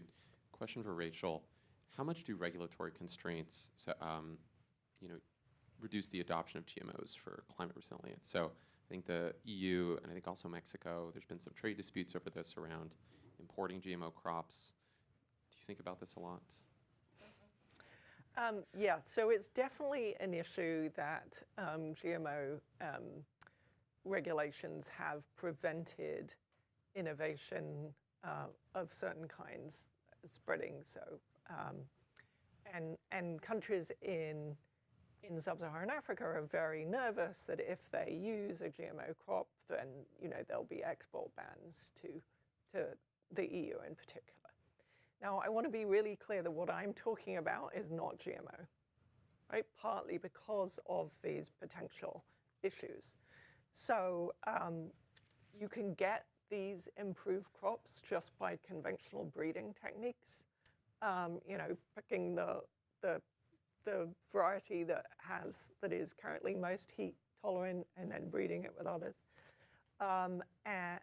However, the really high return thing is gene editing, which is not GMO. As I understand this, because what you're doing, you're not bringing a gene from somewhere else into a crop. You're basically just speeding up what you would get from conventional breeding. And, there's some regulatory discussion about this, but most people are concluding that this is not GMO and it's not so scary because it's just kind of speeding this up. Now, when we did all the kind of how big the value should be of the pull mechanism that would be needed, we very much took into account the fact that the innovator is going to have to take this through regulatory approval in all these different countries, right? So the size of the pull that you need has to offset all of those costs of taking it through regulatory approval. And we calculated that for something that is more innovative, that is going to require a bit more regulation, but we're optimistic and that it would not count as GMO and therefore wouldn't face these kind of bans. But it does. There are these regulatory hurdles even with more conventional approaches. Can you remember order of magnitude? I mean, what percentage of the costs were you thinking were getting through the regulatory hurdles? Do you remember? Sorry, doesn't matter. No, I can I can ask Saren or Sid if you want to answer that question off the top of your head. Hi. It's not huge. It's not huge. Yeah. Go ahead, Bilal. Bilal Siddiqui, I'm a senior economist at ID Insight and a non-resident fellow here. I guess I wanted to just step back a little bit. This touches a lot on what people have already said, but it seems to me that with vaccine development and pandemic preparedness, you have essentially a homogeneous product that is typically delivered through a relatively effective centralized delivery system, which is used to delivering vaccines. And so the real binding constraint would be developing the technology and getting it into the hands of the delivery system.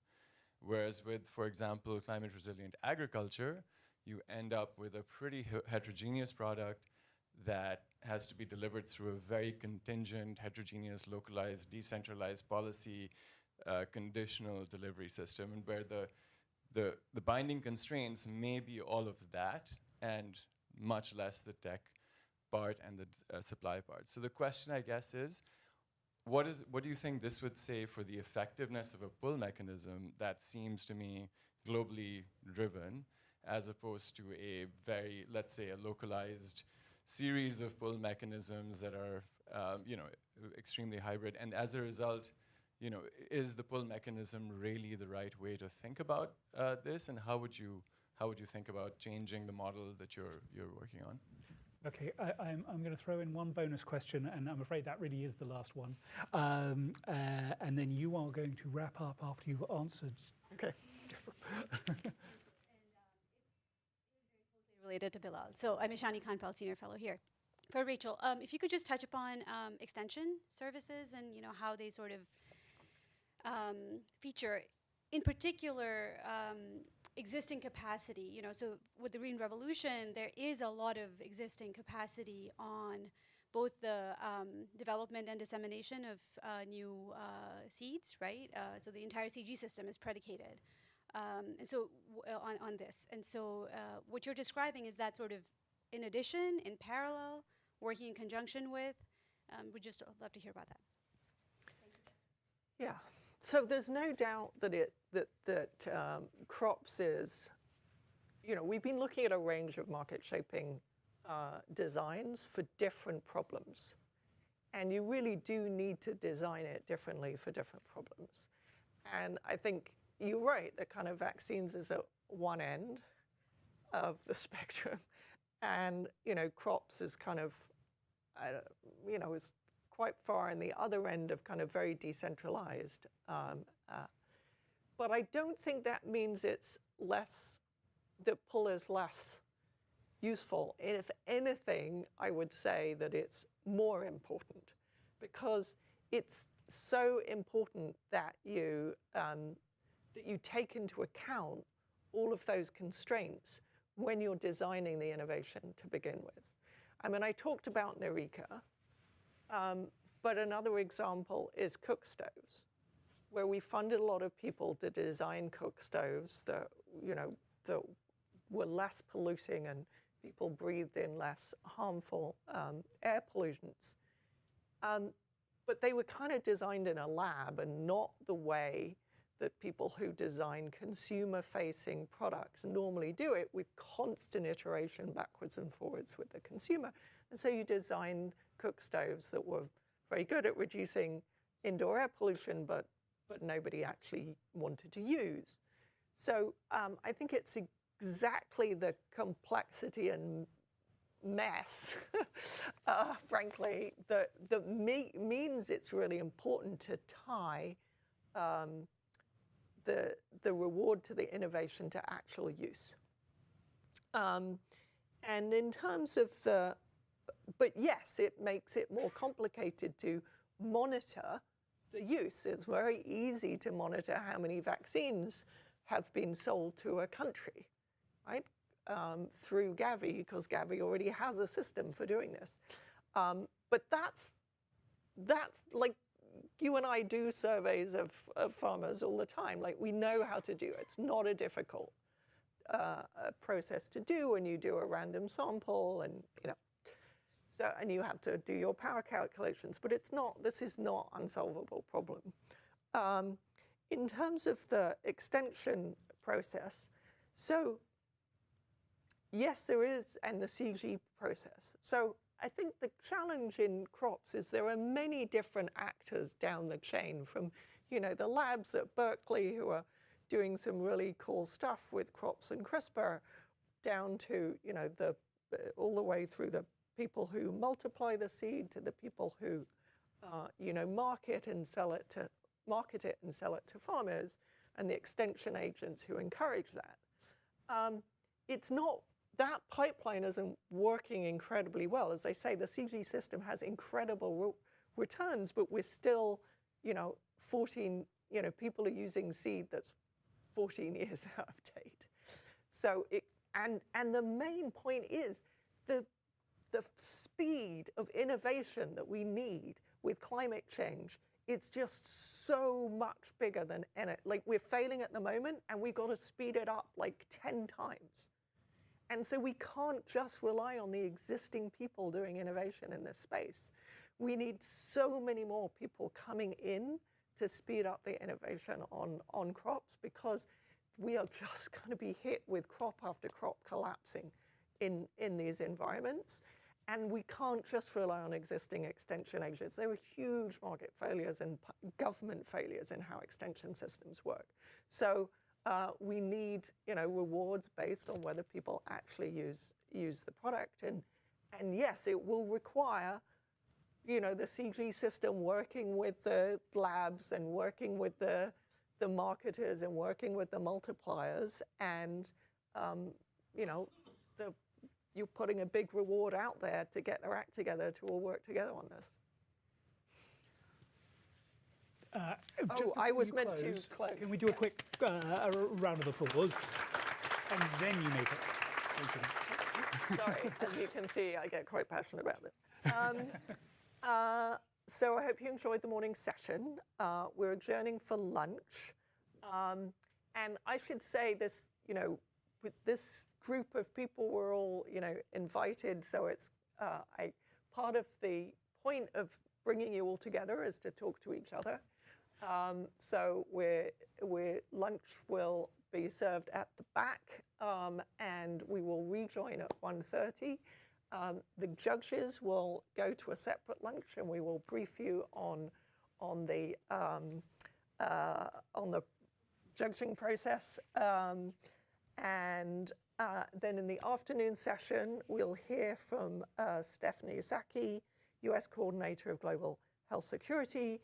And then we will have the Innovation Challenge portion of the day, followed by a reception at 4 p.m., during which the judges will go away and share notes. And then we'll do the prize ceremony. So looking forward to this afternoon. Thanks very much. All right.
Hello, everyone.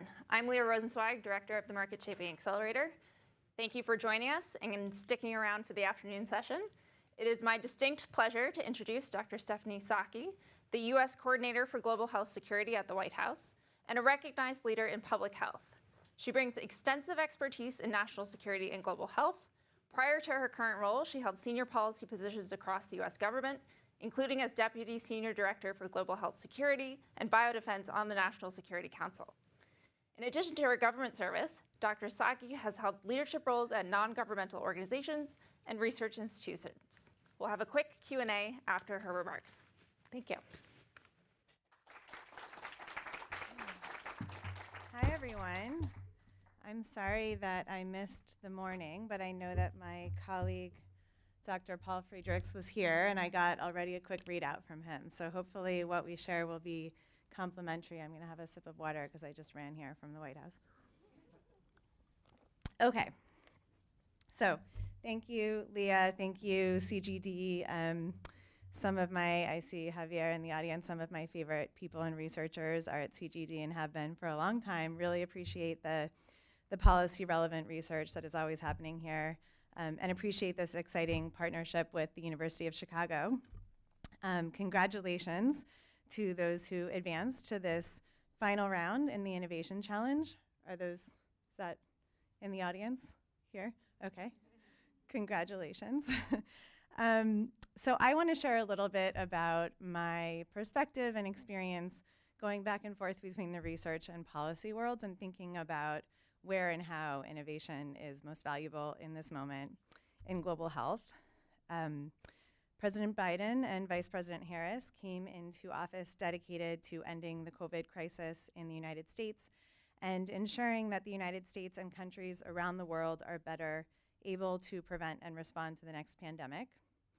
U.S. national security and prosperity depend on stopping outbreaks before they threaten American lives, and that means that my job at the National Security Council and at the White House is to make sure that we are working with countries around the world to prevent outbreaks when possible and to rapidly detect and respond to emerging biological threats when they occur. So I came from the research world. I actually collaborated with some CGD researchers in my past life. And when I was working in the research world, I was focused on what we like to call policy relevant research. And at one point, I was having a conversation with a colleague and friend who worked for the UN. And she said, if you are going to try to inform policymakers with your research, maybe you should have an understanding of how policy is actually made, which was very direct, tough but fair feedback from someone who was much more immersed in the policy world than I was at the time. So now, for the last few years, I have been in global health roles in the US government, and I've had a front row seat to how decisions are made. And for the last year, I've overseen the global health security work from the White House. So now I am here as a policymaker, I suppose. I still identify myself as a researcher, but someone who has some policy experience. And I have a completely different perspective on how evidence and science can be used and should be used to inform policy. So before you pitch your ideas, I want to just take a few minutes to share that perspective and then tell you what we are doing in the Biden-Harris administration to try to bridge these two worlds.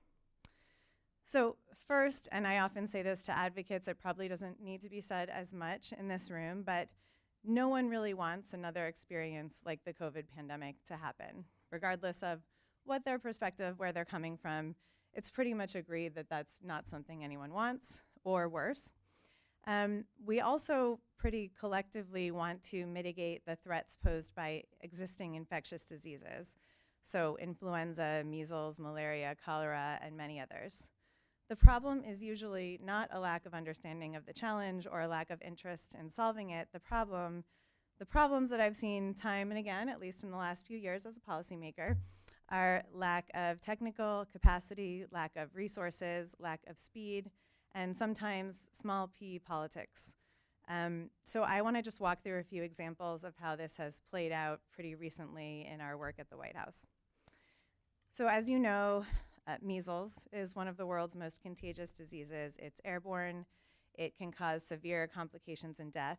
but a highly effective vaccine against measles exists. It costs less than $1 per child, and after 2 doses, it's 97% effective. So that is a triumph for innovation. And yet, in 2022, 136,000 people died of measles around the world, mostly children under the age of 5 who were unvaccinated or undervaccinated. Why? So measles vaccination levels actually declined in recent years after increasing for a while, in part due to COVID-related disruptions in some countries. I should say in other countries, a focus on COVID vaccination actually led to an increase in broader vaccination rates. But in some settings, vaccination campaigns were suspended and resources like health workers and money were diverted to focus on the immediate emergency in ways that undermined routine health services. And the COVID crisis was so devastating economically that even once the acute phase had passed, many countries were forced to make trade-offs in their health budgets. But even in peacetime, even before the COVID pandemic, only 86% of children were vaccinated against measles in 2019. So even with a great countermeasure, with the ideal from an innovation perspective, and it's affordable, it's accessible, barriers like distance and education exist and stop people from accessing those innovations. So the second example I want to give is a near miss with a new Ebola outbreak that we had a few weeks ago. A few weeks ago, CDC colleagues alerted us to suspected viral hemorrhagic fever cases in Northern Democratic Republic of the Congo. This was concerning for a few reasons that are probably evident to many of you. The cases were in the area of DRC where the last outbreak in DRC, Ebola outbreak in DRC, had emerged, which is also why the health workers in those communities were paying very close attention and were trained to identify concerning cases. DRC is also facing multiple ongoing outbreaks, mpox, measles, cholera, as well as ongoing conflict and instability. Even in the midst of all that, health workers in northern DRC identified these suspected cases, and they had tests in hand to test for Ebola Zaire, which is the strain that emerged in DRC during the last outbreak, because the US government has been working in DRC for a long time and made sure that these tests were pre-positioned for exactly these circumstances. So they used those tests, and the tests were negative. And then we were stuck. We didn't have other tests, so we weren't sure what to do. Those first days of a possible Ebola outbreak, when we were all holding our breath, including the Ministry of Health and DRC, are critical to contain an outbreak like this before it spreads. But we had to wait for new test kits to be delivered in hand of a CDC worker from Atlanta on an airplane to DRC, who then arrived in Kinshasa. They had to collect the samples, fly to a different part of the country with the samples, get a health worker who was trained to actually conduct the test, and then wait for the results. So it was over a week before we had the results of those tests, in that time period wondering if Ebola was spreading amidst these other outbreaks. It turned out to be a combination of dengue and malaria, so luckily it was not Ebola, but it would have been important days that we had lost if it had been.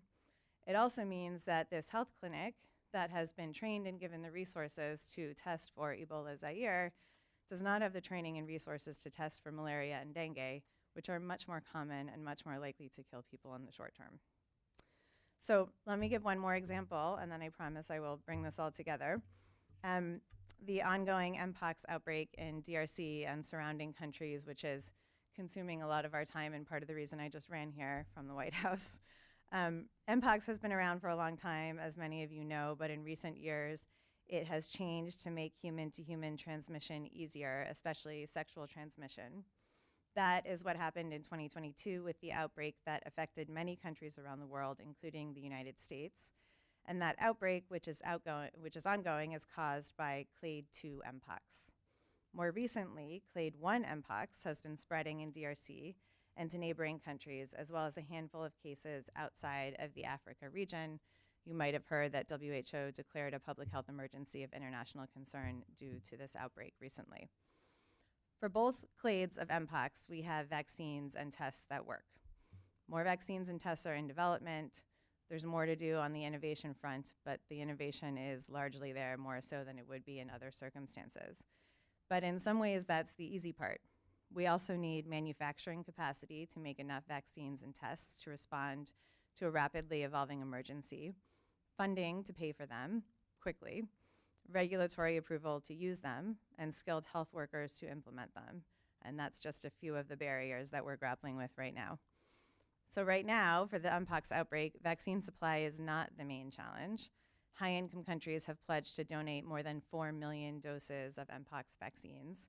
There's hundreds of millions, if not billions, of funding available that can be leveraged to procure additional vaccines. Same goes for tests in the short term. But the first tranche of vaccines just arrived in DRC last week after months of delays due to regulatory approval challenges. And that's a process that needs to be streamlined for us to respond quickly to emergencies. As the crisis evolves, we need to make sure that we continue to have sufficient supply, money, approval, and resources to roll out the countermeasures that already exist. Work is also needed and underway to make sure we have effective therapeutics. So for all of these countermeasures, and frankly for many of these outbreaks over and over again, we face the same problems. Before a crisis happens, demand is very low, so manufacturing capacity is low. Then an emergency happens, demand skyrockets, and there's a push to expand manufacturing capacity. Once the emergency is under control, we no longer need that expanded capacity, but someone invested in it and potentially lost money, governments, the private sector, others, and that creates a disincentive to invest in scaling up that manufacturing capacity next time there's an emergency. And then we risk losing that capacity during peacetime. If you have an innovation to solve this problem, that's one we really need. So let me just wrap up by bringing these pieces together. For innovation to be effective, to really drive change sustainably, it needs to fit into a system, or it needs to fundamentally change the system. Innovation is essential, but it doesn't achieve public health goals on its own. If we have broken systems where millions of children are not receiving life-saving, low-cost vaccines when things are good, then it will be very difficult to use those systems for a new innovation in an emergency. And while we focus on innovations to avoid the worst outcomes, like an Ebola outbreak, we can't do it at the expense of the ongoing crises that are taking lives right now: malaria, dengue, measles, and many others. Last, the innovation itself is almost the easy part. The hard part is getting the innovation to the people who need it at scale, when they need it, and making sure they have the information they need to make informed choices for their health and their family's health. So let me just tell you for a minute what the Biden-Harris administration is doing to tackle some of these challenges, and then I will turn it over to hear the very exciting culmination of this event. So earlier this year, the Biden-Harris administration launched a new global health security strategy, and it sets the roadmap for addressing some of these really difficult challenges. It has 3 goals. First, to strengthen global health security capacities through bilateral partnerships with countries around the world. We're now working with more than 60 countries around the world. This partnership ranges from building the capacity of health workers to collect and test samples to figure out whether illnesses are caused by malaria, dengue, or Ebola, to building the capacity for clear risk communication to affected populations. Second goal is to catalyze political commitment, financing, and leadership to achieve global health security. The administration pushed to launch the Pandemic Fund, the investments from which will now be used to support mpox preparedness in countries in the Africa region. We have also worked through the Development Finance Corporation, with the G7 DFIs, and with Gavi to establish new financing facilities to ensure day zero financing is available to procure medical countermeasures during emergencies, facilities that can now be accessed in the context of the mpox outbreak to get vaccines and tests and treatments to people quickly. We're using our political leadership globally to drive progress more quickly, including through G20 discussions between health and finance ministries happening today in Brazil. The third goal of our strategy is to increase linkages between health security and complementary programs to maximize impact. So the investments the US government has made in global health, last year alone, we made $2.65 billion of investments in global health in the Central and Eastern Africa region. From malaria to HIV/AIDS, were leveraged during the COVID pandemic. They are being leveraged now in the context of the mpox pandemic. But we also need to make sure that we don't disrupt those essential services when we respond to emergencies, because both are important and life-saving. So we are working on it. We have made a lot of progress in the last few years, but there is certainly more work to be done. I want to just conclude where I started, which is to thank CGD and the University of Chicago for this exciting innovation challenge. I'm looking forward to hearing about the projects presented today, and I am certain that they are important to the mission that we are trying to achieve from the White House to support global health security and biodefense. And as you pitch your innovations, I would encourage you to think about how you will navigate some of the barriers that I've laid out today to get this innovation to the many people and the many countries around the world who stand to benefit from your work. Thank you. Oh, can I stay here? Thank you so much, Stephanie. We have time for a few questions, so please raise your hand if you're in the room and type it in if you're on the chat. Yes.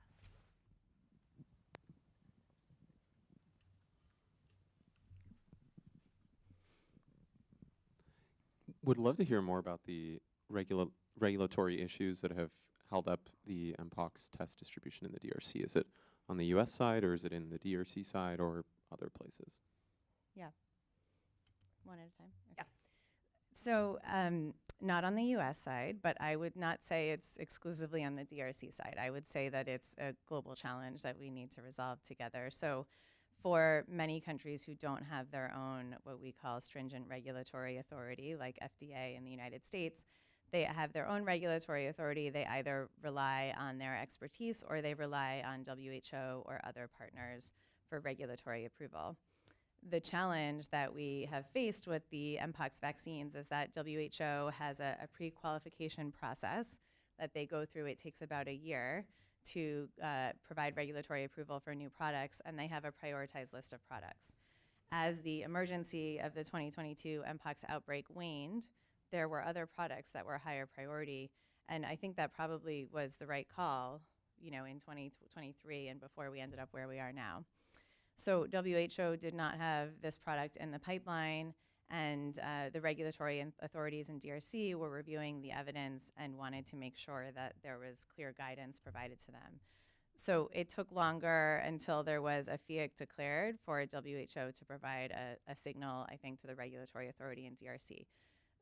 These are systems that can be strengthened and streamlined. FDA has approved this product for approval in the US, and it's been approved in Europe as well. So I think our hope is that we can eliminate some of those barriers going forward, because they take too long when we're in the middle of an emergency. One last question. Yes.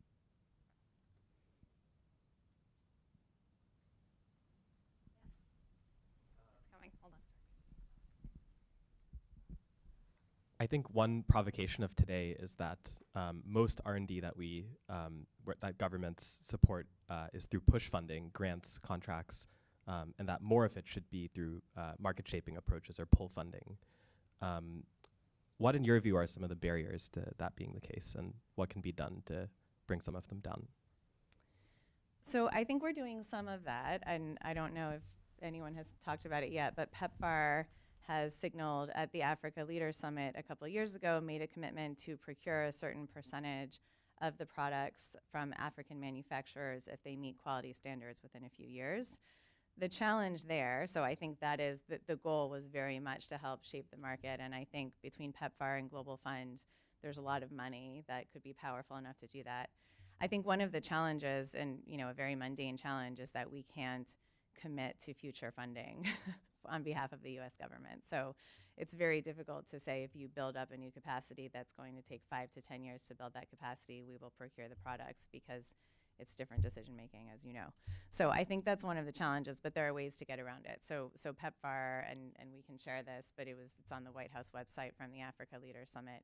PEPFAR came up with a way to do it by committing to procuring a certain number of products that they felt was a reasonable procurement, but they have not yet been able to procure from African manufacturers, to my knowledge. So it hasn't worked yet, but maybe it will.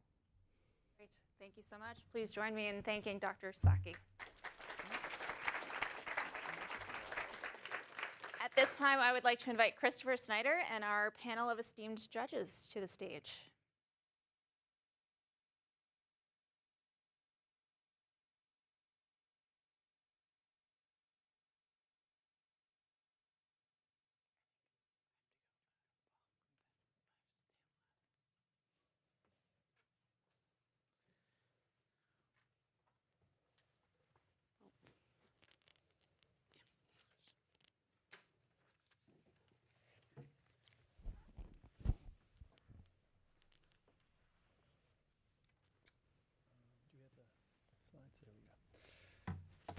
It's my distinct pleasure to introduce the Market Shaping Accelerators Innovation Challenge and describe that process that's culminating in today's pitch day.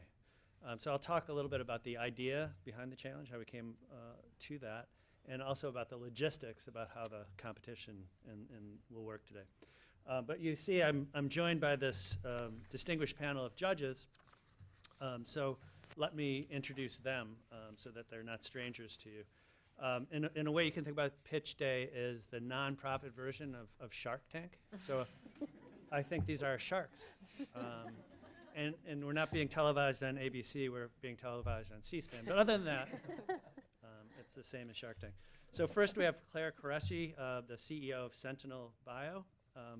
Her work focuses on pandemic prevention and pandemic preparedness. Next, oh, I'm sorry, I got the order wrong there. Over to her right is Nan Ranzohoff, whom you met this morning on the climate panel. She's the head of climate policy at Stripe. Her work focuses on new tech for carbon dioxide removal. Then we have Alex Cohen. He's a principal researcher at GiveWell. His work focuses on promoting development in low-income countries. Then we have on the next row Elizabeth Cameron. She's a professor of practice of health services policy and practice at Brown University. Her work focuses on health security and biodefense. Then we have Kumar Garg. He's the president of Renaissance Philanthropy. His work focuses on promoting science and technology through policy and philanthropy. Next, Sandeep Patel. He's the CEO of Betting Big on Human Health. And his work focuses on biomedical research funding. And finally, we have Norma Altschuler. She's a senior program officer of Open Philanthropy, and her work focuses on global health aid policy. So, as I said, I'm going to talk about the idea behind the Innovation Challenge and some of the logistics. So, how did the Market Shaping Accelerator come to the idea of this Innovation Challenge? So we're concerned with the biggest problems facing society, what I think of in some cases existential challenges. So these are climate change and public health and pandemic preparedness. So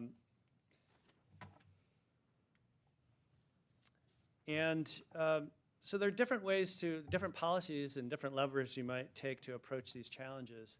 Our approach is looking at innovative solutions to solve these problems. Why? We discussed this morning in the talks by Michael Kremer and Rachel Glenister. With innovation, there's the prospect of spending $1 and getting a multiplier. You might get $5 or $20 of social benefit. And in fact, in these areas we're talking about here, climate and pandemics and public health, the multiplier could be as much as $100. Or more. Why is this useful? Well, it may not be we have the huge purse to try to approach these. It might be there are actually practical sources of funding that we can tap that we could actually get solutions to these problems.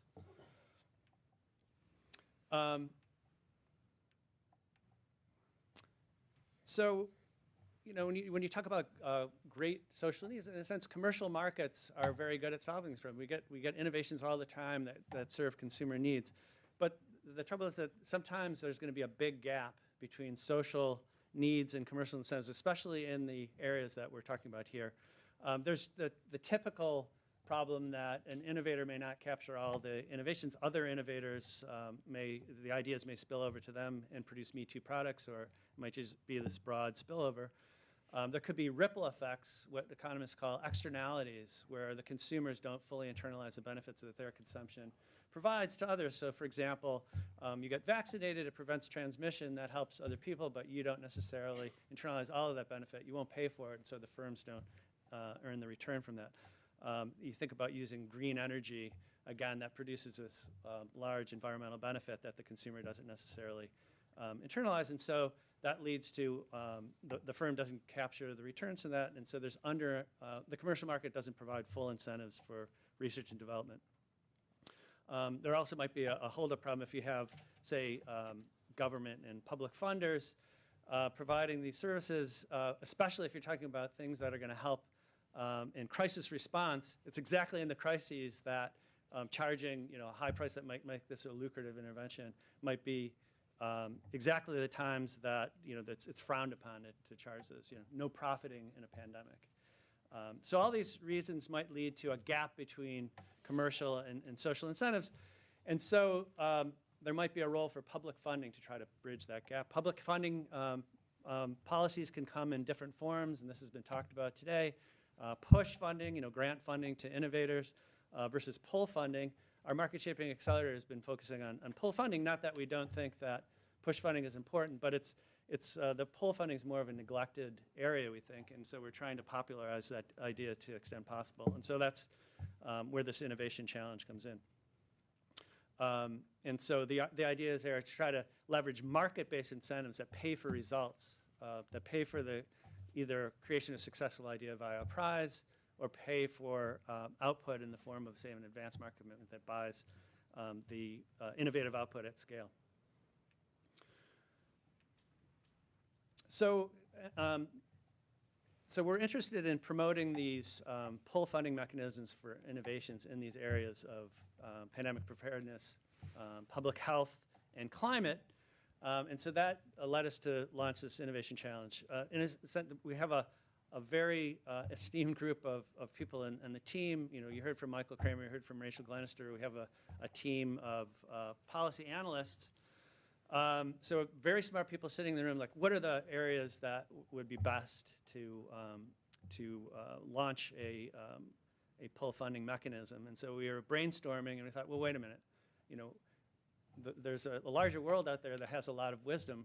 Maybe we could leverage the wisdom of public more generally. And so that's, in a sense, this is our attempt to crowdsource or use basically a pull funding mechanism to pull in ideas that are the best ideas for pull funding mechanisms. So very meta.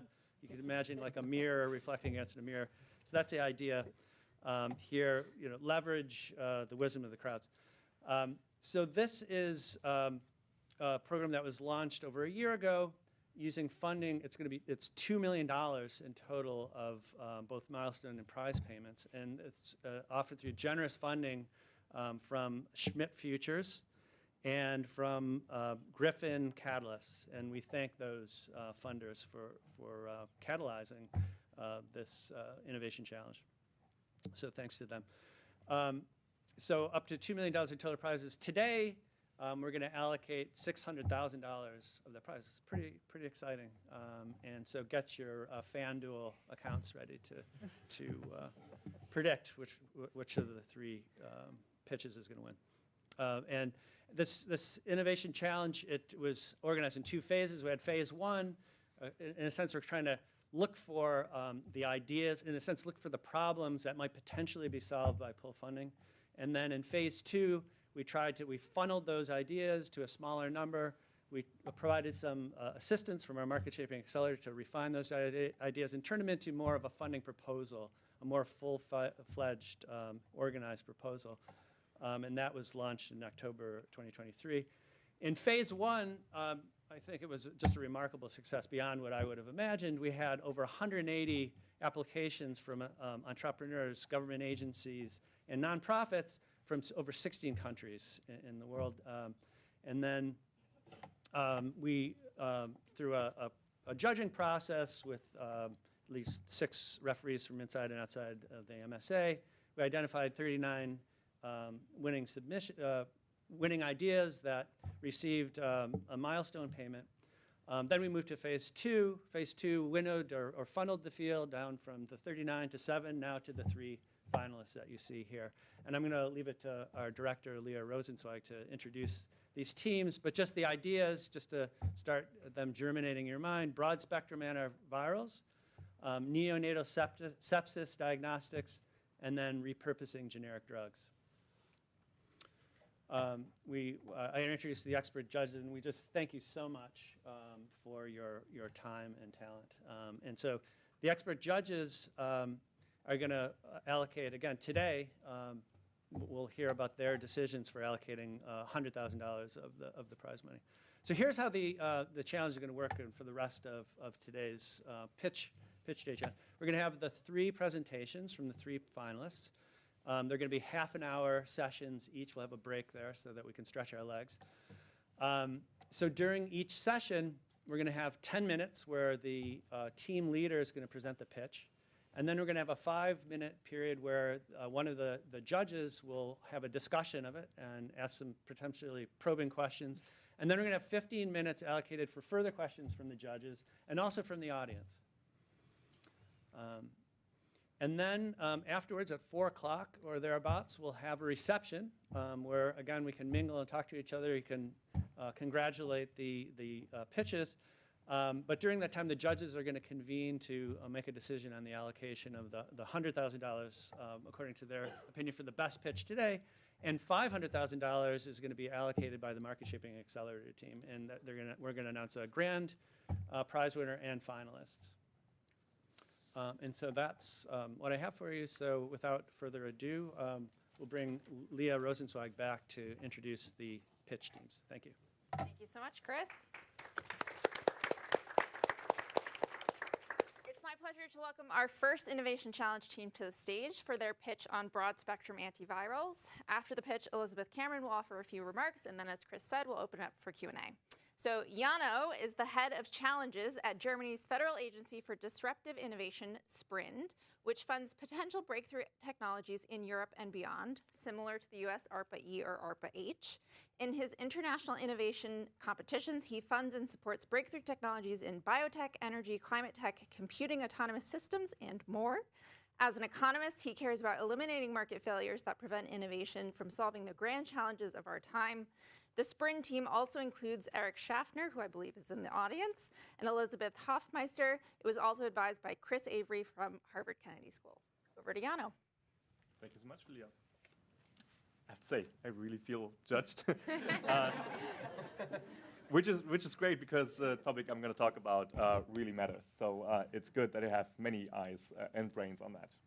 So what I particularly want to talk about today is broad-spectrum antivirals and how that could be supported by an advanced market commitment. And we've talked about pandemics and the costs earlier today. And I think with 27 million deaths due to COVID, as well as 14 trillion US dollars lost in world economic output, the short-term consequences of COVID just show how costly those can be. And we are learning more and more about how long-term costs add to that. In fact, they add trillions of more due to, for example, long COVID, or losses in future productivity due to school closures. And we've heard about ongoing outbreaks like Mpox or the current H5N1 situation. So we know that future outbreaks will happen. Now, not all of these outbreaks will turn into full-blown pandemics, but researchers have estimated that the probability that we have another COVID-like event might be about 1%, 2%, or 3% every year. Just to give you a sense of what that means, a 2% annual probability of having an event like COVID-19 or worse, actually, is 33% over 20 years. I think that's far too high given the catastrophic consequences. Therefore, we need to change it. And that's what we try to do with our proposal. At the core of our proposal is the idea that if we would be able to have antiviral drugs readily available after the start of an outbreak, we could really halt the pandemic very early. Now, the difficulty is, how can we develop a drug before we know the actual virus and the actual target? I think a combination of two characteristics could actually do it. The one is the fact that that drug should be able to target multiple different viruses at the same time, and combine that with the ability to quickly adapt that drug to new viruses and new targets. So either we are ready straight out of the gate with a drug to target that new outbreak, or at least we can quickly adapt the drug, similar to, in fact, how we do it with mRNA vaccines currently when we adapt those to new strains of SARS-CoV-2. And that could really be a game changer. Such technologies actually do exist. We fund them with Germany's federal agency in very early stages of development. So I'm confident that we can bring about this change. A big part of our work in MSA has been to try to evaluate how important and what the effect would have been if we would have had these drugs available for COVID, to get a better sense of that effect. And what I show you here is a result of our modeling exercise based on an epidemiological modeling. What you see here are infection numbers over time. The black curve is the COVID-19 scenario. And when you look at the red curve, you see how that pandemic would have changed if we would have had these drugs available 1 year after the outbreak. What you see is that we would have ended the pandemic far earlier and avoided many, many cases. But more importantly, if you look at the other two scenarios, what would have happened if we would have had these drugs available right after the outbreak, or at least 100 days later? These lines are barely visible on screen, because we would have been able to reduce infection numbers to less than 1% of what we've seen in COVID. I think that would be a major achievement. We followed the methodology by Rachel Glenister and co-authors to try to evaluate the economic benefit of that. And we estimated the economic benefit of that effect to be 28 trillion US dollars. This is more than the annual GDP of the United States. And I think that speaks to the fact of how beneficial such an intervention could be. Now, I told you, basically, there are technologies out there that could do it. And it's hugely beneficial if that would happen. The question is, why don't we have these drugs then? And to address that, let's look at how drugs are developed. It all starts with early stages of research and development, and afterwards, there are different stages of clinical trials, after which, hopefully, drugs get market admission and are able to enter the market. Those early phases of R&D are oftentimes funded by government grants, and if those approaches show merit, we see the further development in biotech startups, often funded by investors. After a certain stage, these pharma companies get in, invest themselves, fund late stages of clinical trials, and bring a drug to market. However, in our case, the market would be a pandemic.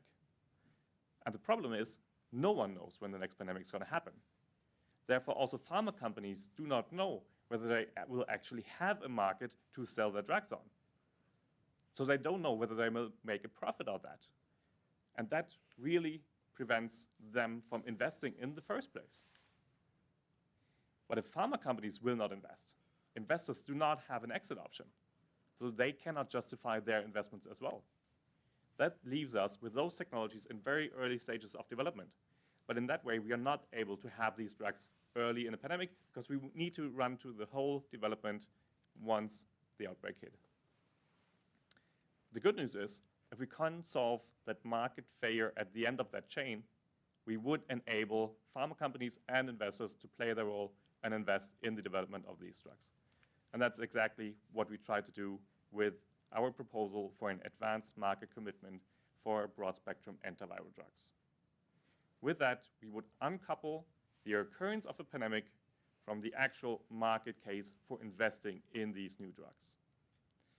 We've heard earlier today that something similar, an advanced market commitment for pneumococcal conjugate vaccines, has been established by the faculty directors of the Market Shaping Accelerator, and that we've been able to learn how great the benefits have been.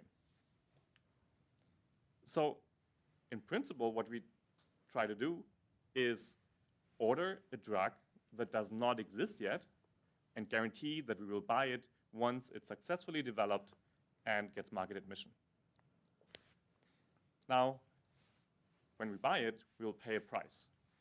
That price will have different components. The biggest part of that price will be paid out directly after successful development. But there will be additional parts of that price that will be paid out later in time. For example, when production capacity has been installed, when doses are delivered to a stockpile, and when production capacity remains maintained. That way, we ensure that we not only have a drug with market authorization, but actually have doses at hand when we quickly need to react. Now, another big part of our work at the Market Shaping Accelerator has been to work on how much money would these drugs need to receive to actually create the incentive for pharma companies, investors to invest. So we looked at different data from industry about success rates, so the difficulty of that development, as well as its cost, and came up with our core estimate that our advanced market commitment for broad-spectrum antivirals should put out a total price of $3.5 billion. That clearly is a lot of money, but I think it's really worth it. I told you about the benefits we have seen in the COVID-19 scenario. Now, the next COVID-like event will not happen next week, or at least I hope so. So we need to take into account that that will be future benefits that only occur with a certain probability. So as economists, we want to look at expected discounted values. And the expected discounted benefit of our proposed intervention is calculated at $3.7 trillion. But that means that we have a benefit cost ratio of 1,000 to 1, which is enormous. I think what's really crucial here also, despite the magnitude of how beneficial that would be, is that it's really clear that in our case, we really only pay for success.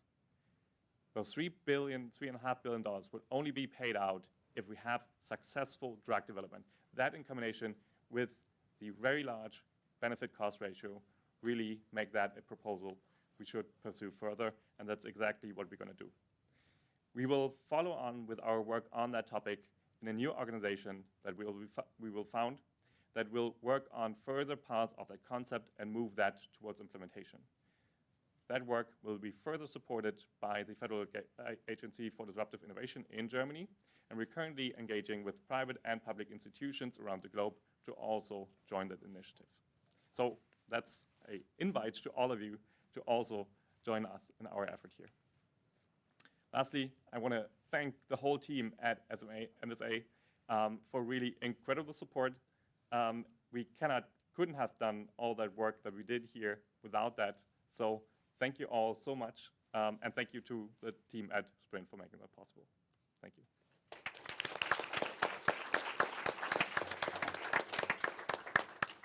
Thank you, Jano. That was excellent. And I'm just going to start by saying first, I'm delighted to see a proposal focused on advanced market commitments for antivirals.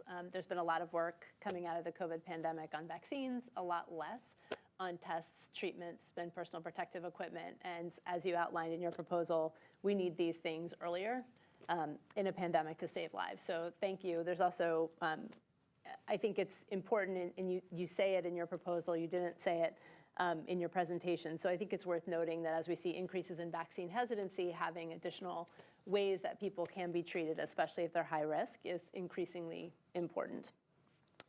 I like a lot that this proposal could reward. I like the idea of a new organization, that it could reward collaboration between organizations like BARDA, like HERA, that are working to develop antivirals. And I like the way that this addresses, in your written proposal, you address the regulatory challenges here, which are many. And ideally, this proposal could be helpful, I hope, in getting stringent regulatory authorities like FDA and WHO together earlier to try to figure out some of these tough challenges. It's bold, it's focused, but I have a few questions, so I'm going to dive into those. First, and I'll just hit a few of them and then turn to you, and then I'm sure there'll be more, but just to open up the beginning. I'm interested in why you focused on coronaviruses, and you say in the proposal that it was coronaviruses or potentially influenza, and I'm just interested in your thinking about that. I'll just leave that one there. You proposed developing a new organization. I do think there's benefits, and I outlined a couple of those, but I also wonder if there were other proposals, and it would be interesting to know how this organization would work, how it would come to being, how it would work, how you would mobilize resources. As someone who is trying regularly, daily right now with a pandemic fund and other issues that I work on to try to get more funding into the pot, it's really hard. And I do think it's worth it, just putting that up front, but I think it's going to be really hard to get this funding. So I'm interested in your thinking about resource mobilization. And then the last point, I think, is on equity. So as you look at how donors would buy in and get the doses into their stockpile, and then how they would get more doses in the event of a potential pandemic into their stores when the scale-up happens. I'm interested if you've thought about how this would work with international organizations like UNICEF and others that might potentially need to buy in order to make this successful and equitable. I worry a little bit that we'll see more antivirals for high-income countries, but we won't see access through this proposal, and I'm interested in how you're thinking about that. I'll stop there. Yeah. First of all, the aspect about what would the target be for the advanced market commitment, that's part of a big actual list of characteristics that we need to write down, a so-called target product profile, where many things, it's like writing down what kind of drug you order. In our proposal, in the long form, we focus on beta coronaviruses. And as you said, we need to figure out why that is, why not influenza. I think it's a combination of different aspects that go into play here. The one is the question of where do we still have the greatest need. We both have at least some kind of antivirals for both influenza A and B, as well as SARS-CoV-2 now. But according to our understanding of the area, there is still a greater need if we would look at the beta coronavirus genus than what we have in influenza, where at least we have Tamiflu and other products, certain candidates at hand. Other factors that play into that are questions of how actually hard or easy would it be to conduct clinical trials? Because if we really want to have market admission before a new outbreak, we need to have the ability as a study population to run those clinical trials. We talked to several experts on that, and those were kind of undecided what is harder, influenza or beta coronaviruses. But that is a subject of ongoing research on how to actually do clinical trials such that we can enable also clinical development as far as possible before an outbreak. In terms of that new institution, I think it is important that that is an institution that can be innovative itself, because the full-fledged proposal is complex. It has several different dimensions. You mentioned regulatory questions. There are many others. And so there are many different dimensions in which that institution would need to come up with innovative solutions. And I think, therefore, the institution that is formed needs to be geared towards enabling that. And I think, therefore, it needs to be different than what we otherwise have in the existing institutions for global health. In terms of funding, I would separate the different dimensions. For one, the funding for the full-fledged AMC, so the billions of dollars, from the funding for that institution. The funding for that institution will be far less. It will be in the millions. And we have the support from Sprint. Sprint is committed to further support that work. If we receive prize money here, that will go into that institution. And I hope that there are private or public institutions out there that are willing to commit to that as well. Getting the $3.5 billion will be a challenge, but I think there are several avenues where we can actually make sure that we achieve that goal. For one, it really is immensely beneficial, and therefore governments really better take that approach. For another, even though this is a public question, there are private institutions around the world that are equally heavily affected by pandemics. So in my view, we should really aim for a public-private partnership to make that AMC a possibility. Great. Thank you, Jano. Thank you, Elizabeth. Yes. So and then Norma, and then Claire. So one question I have is, how much do you think the regulatory piece is a huge part of the value proposition? So this focuses on, okay, if we can estimate the total value of the innovation, maybe people will enter. But let's say you had an alternate world in which FDA, WHO, and everyone else sat around the table and said, we're going to create a mechanism by which we do fast approval of a platform where, if you bring the following data, we can build the trials, and we can get you an answer in Y amount of time. How much then does that change the $3.5 billion? As in, how much of this is the fact that we just don't know? Like, is it about getting the target right, or is it about the platform, the ability to, how long it's going to take you to get approvals? Like the story we got from Dr. Saki about, hey, it's like the crisis to get really bad for you to jump ahead in line to actually get on the WHO schedule. How much of it that all of that uncertainty? So like, imagine if you were in an alternate world where you said, hey, we're like the German government. We could also work on the regulatory side on trying to get a bunch of the key players sitting at the same table. How much do you think that shaves off the uncertainty? I think, unfortunately, a lot of other dimensions of uncertainty are left. Therefore, the remaining budget required for the AMC would probably still be in the billions. Because what we need to do is incentivize key players, pharma companies, investors to invest in a space, and it's a space where they mostly have left. And making them move into that field, in contrast to doing other things. They could invest in other fields that are much more lucrative, oncology, for example. That really needs to have significant economic incentives. It's important that we address that regulatory challenge, but it alone in itself will not solve the problem. Because what investors really don't like is if you stack different dimensions of risk on one another. In our case here, that is what in the AMC world is called a technologically distant target. So there's large technological risk. To that comes the regulatory risk and the market risk. And that's something that investors really don't want to deal with if you add all these. We only have 5 minutes left, so I'm going to suggest you take both Norma and Claire's questions. And reminder to the audience, please raise your hand if you have a question. Thanks for this. Can you tell me more about the characteristics you'd be looking for in the leadership team for the new institution, and what gives you optimism about recruiting amazing people?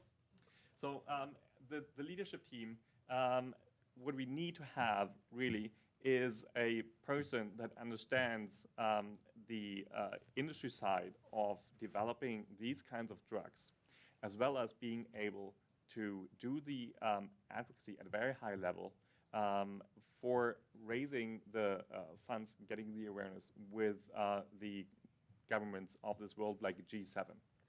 At the same time, that person needs to be able to create a team and an institution that can continue to be innovative and evolve, because we will learn a lot along the way, and that needs to happen within an organization, needs to be led by that person.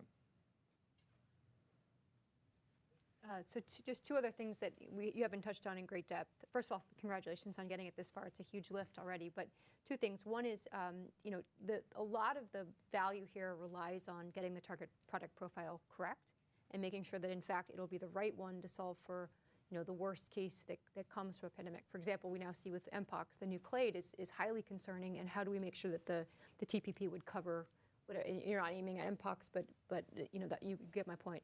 The second is around, there's a lot of discussion here on actually the manufacturer or the company producing and incentivizing them. But as we know in the vaccine, in the pharmaceutical world, it's not just the company. It's a whole ecosystem of manufacturers and CROs and people supplying reagents, et cetera, that are critical to actually getting. You want sort of dependable manufacturing that can surge during a pandemic. How do you think about solving for that in terms of the incentives to keep that whole ecosystem growing as well? Yeah. It's a very important question that we not only have a list of criteria, but also know a prioritization of those criteria. And for us, the three high-level main components are broad spectrum, platform-based approach, giving us the ability not only to quickly adapt, but also have other characteristics that come into play here, and the transmission blocking. And especially that platform-based approach would give us the ability not only to quickly adapt after an outbreak, if we need to adapt that to a new target, but it would also enable us to spin out new antiviral drugs for other diseases that we currently have. And that gives us the chance to actually have production capacity up and running during peacetime, because we have current antiviral infections that we need to treat. And that could lead to the case where we not only have production capacity up and running, we have trained personnel, we have suppliers in place, and we could have all that kind of organized, up and running, and economically so before we need it for the actual outbreak. plus the ability to quickly react actually means that we need far fewer doses than if we would need to react on the peak of a pandemic. So what we did is look at one alternative indication, which is COPD exacerbations, which are often caused by virus infections. And we looked at how many of those drugs are currently prescribed in the United States, and it's roughly the same magnitude of of doses that we would have required in our model to react to the COVID-19 outbreak.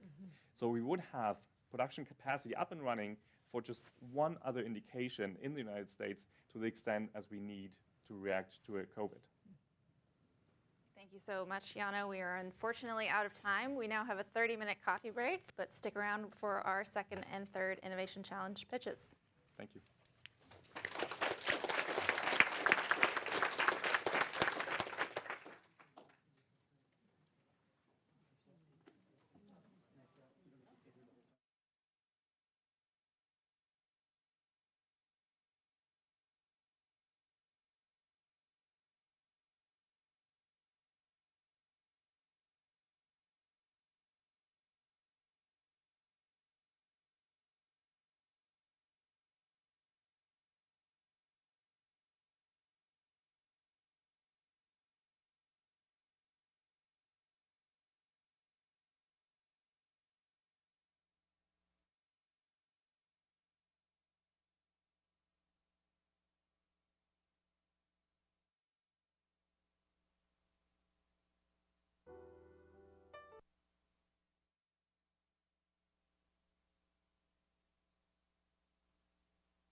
your seats.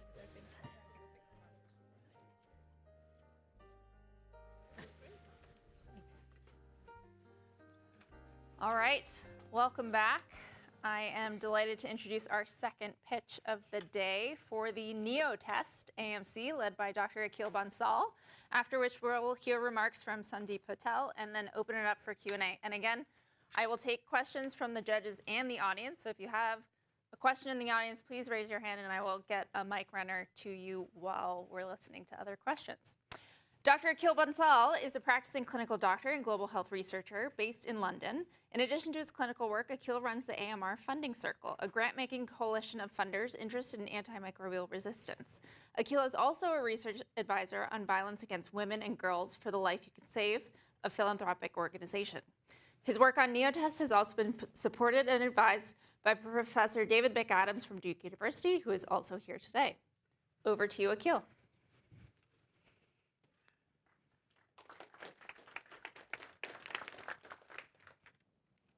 Thank you, Leah, for that very kind introduction.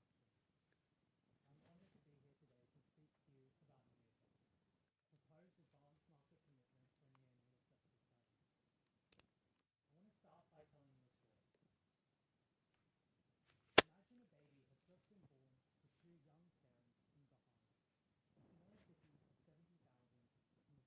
of Haryana, India. The pregnancy was uncomplicated, but the doctors had said they want to keep the baby in hospital for observation for 24 hours. The baby's name died. 24 hours pass. Still, Aryan is crying very little, and the doctors think he is unwell, but are not sure why. After 4 days, so good.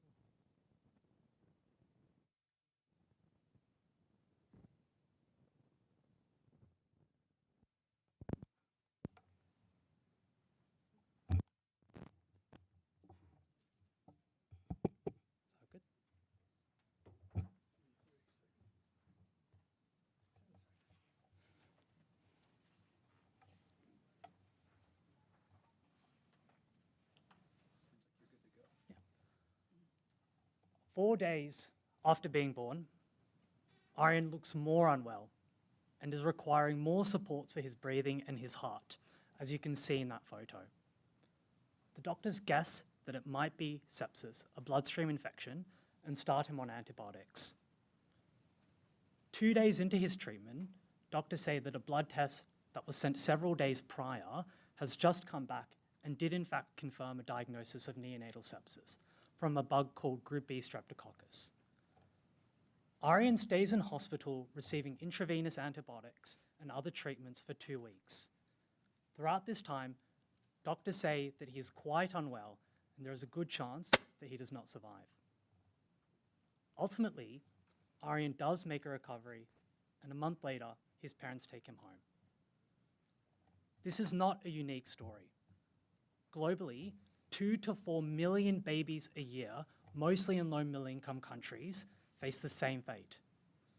Aryan was lucky, very lucky, but many others are not. We can solve that. Today I'm pitching NeoTest, an advanced market commitment that aims to produce a rapid diagnostic test for neonatal sepsis.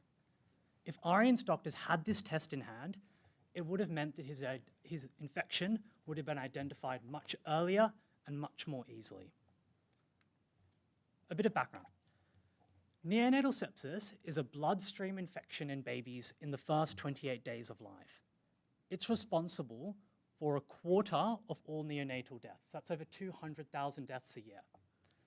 If it's not treated, it has a mortality of 30%. Unfortunately, our ability to diagnose neonatal sepsis is very slow and limited. The main tool that we have right now is clinical judgment and blood cultures, which take 48 to 72 hours and are falsely negative in up to 40% of cases. Physicians, therefore, are very much flying blind in identifying and treating cases of neonatal sepsis. As a consequence, we have a dual and wicked problem. We both miss many cases of neonatal sepsis, but we also overuse antibiotics because we can't be sure if a baby has sepsis or not. The latter contributes to the very high rates of antimicrobial resistance, or AMR, of 30% in neonates. AMR itself, as we heard earlier from Javier, is a huge global health crisis, responsible for millions of deaths a year. What is clear is that we have a pressing global health need for timely, decision-relevant, rapid diagnostics that can tell us if a baby has sepsis or not. They would both help identify otherwise missed cases of sepsis, but also reduce inappropriate overtreatment with antibiotics by telling us which babies don't. Demand-wise, there's strong global alignment on the importance of such a diagnostic test. WHO, CARB-X, FIND, PATH, and government agencies in many countries have emphasized the need for such a test. Also, this is something that neonatologists and physicians desperately want. Moreover, developing a point-of-care test for neonatal sepsis is technologically feasible. The natural question to then ask is, if this is such a big problem, many want a solution, and one is technologically possible, why does it not exist? There are several key barriers preventing this. Firstly, the social benefit and global public good of reducing AMR is very undervalued, especially since these benefits are often more difficult to quantify and measure, and because they may be felt in a different location to where treatment is received. Secondly, although there are some promising technological approaches, there still is a high fixed research and development cost that diagnostic firms have to front. This high fixed innovation cost is compounded by the potential that for any diagnostic test that is ultimately developed, there will be post-production pressures on developers to keep prices low due to the limited purchasing power and pressures from low middle-income countries, which is where this test would have the most value. On top of this cost-reward mismatch, there's also some friction due to coordination problems. To date, there has been very little coordination between healthcare systems and diagnostic developers on exactly what type of test is wanted, what the regulatory pathways for its approval would be, and whether and how many tests they would ultimately use. Finally, diagnostic developers might suffer from a fear of market stealing. Whilst the first diagnostic firm has to overcome all of these challenges I've just described, subsequent market entrants will have a lower cost of entry and an easier time, and may therefore steal some of the market. Because of this, there is an inertia and reticence for any one diagnostic firm to take on that risk of being the first trailblazer. The NeoTest AMC is a financial commitment by donors to subsidize neonatal sepsis point-of-care tests if they meet a specified target product profile, or TPP. This product profile includes provisions for affordable pricing. Some specifics on how this would work. So firstly, diagnostic companies would sign up to the NeoTest AMC and sell their point-of-care tests if they met the TPP requirements and had clinical trial data supporting this. Then, participating healthcare providers, that could be state, national, or private, would sign up to buy eligible tests, making a co-payment. In addition to this co-payment, there would be a further top-up payment per test that would be made from the advanced market commitment pot until it ran out. This model is based on the Gavi pneumococcal AMC model. Some numbers for this. The total AMC pot size we've estimated is $100 million US. This was deeply researched through market analysis considering the cost of R&D, regulatory approval, commercialization, and rollout, and through extensive conversations with diagnostic developers. Specifically, participating healthcare providers would make a co-payment of $3 per point-of-care test. As in discussion with low middle income providers, this was a marginal cost that would likely be affordable in the long term. On top of this, there would be a co-payment of $5 per test up to the total prize amount. Therefore, this AMC would subsidize 20 million point-of-care tests. Of note, more than one diagnostic developer can take part in the AMC. Moreover, we've chosen to have quite a high concentrated top-up payment to incentivize those market trailblazers like we talked about before, but also to encourage developers to scale up rapidly to capture more of the subsidy. This is an incredibly cost-effective intervention. We calculated cost per disability-adjusted life year relative to current clinical practice, and we found that it was $42 per DALI when modeled for India, taking fairly conservative bounds across the board. The benefit of this comes from two places. So firstly, per million point-of-care tests, 18,000 cases of neonatal sepsis were treated that would otherwise have been missed. And secondly, per million point-of-care tests, we avoid 200,000 unnecessary prescriptions of antibiotics. Our models also suggest a conservative health-saving benefit for healthcare providers. The benefit of this AMC is that it could be a catalyst for a large, self-sustaining marketplace. Coming back to that underdeveloped market that we spoke about before, we address those market failures by appropriately rewarding the trailblazing first mover.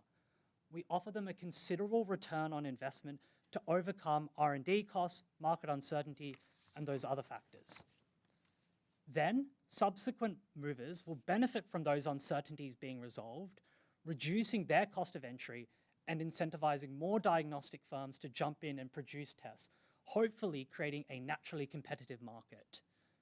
And then finally, through the uptake of diagnostic tests through the AMC, it will hopefully demonstrate that such a rapid test is clinically useful and beneficial, the goal of which would be to encourage demand from more healthcare providers and open up a broader global market.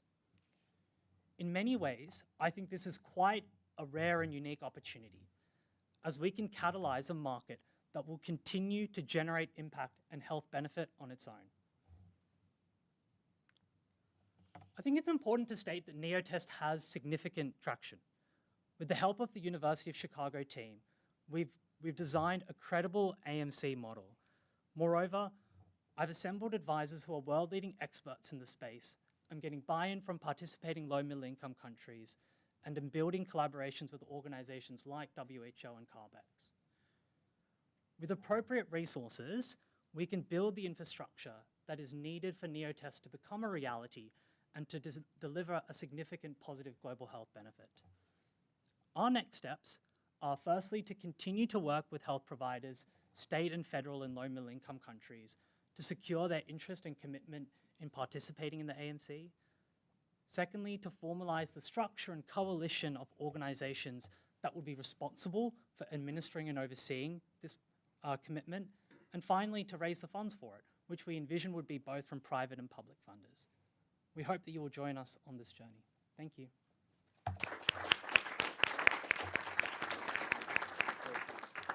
Thanks, Akhil. First of all, thank you for elevating this issue. I spent the last few years on pandemic preparedness and response, and sepsis has always come up as just a major unmet medical need that we, I think, constantly undervalue and underinvest in. So just thank you for working on that.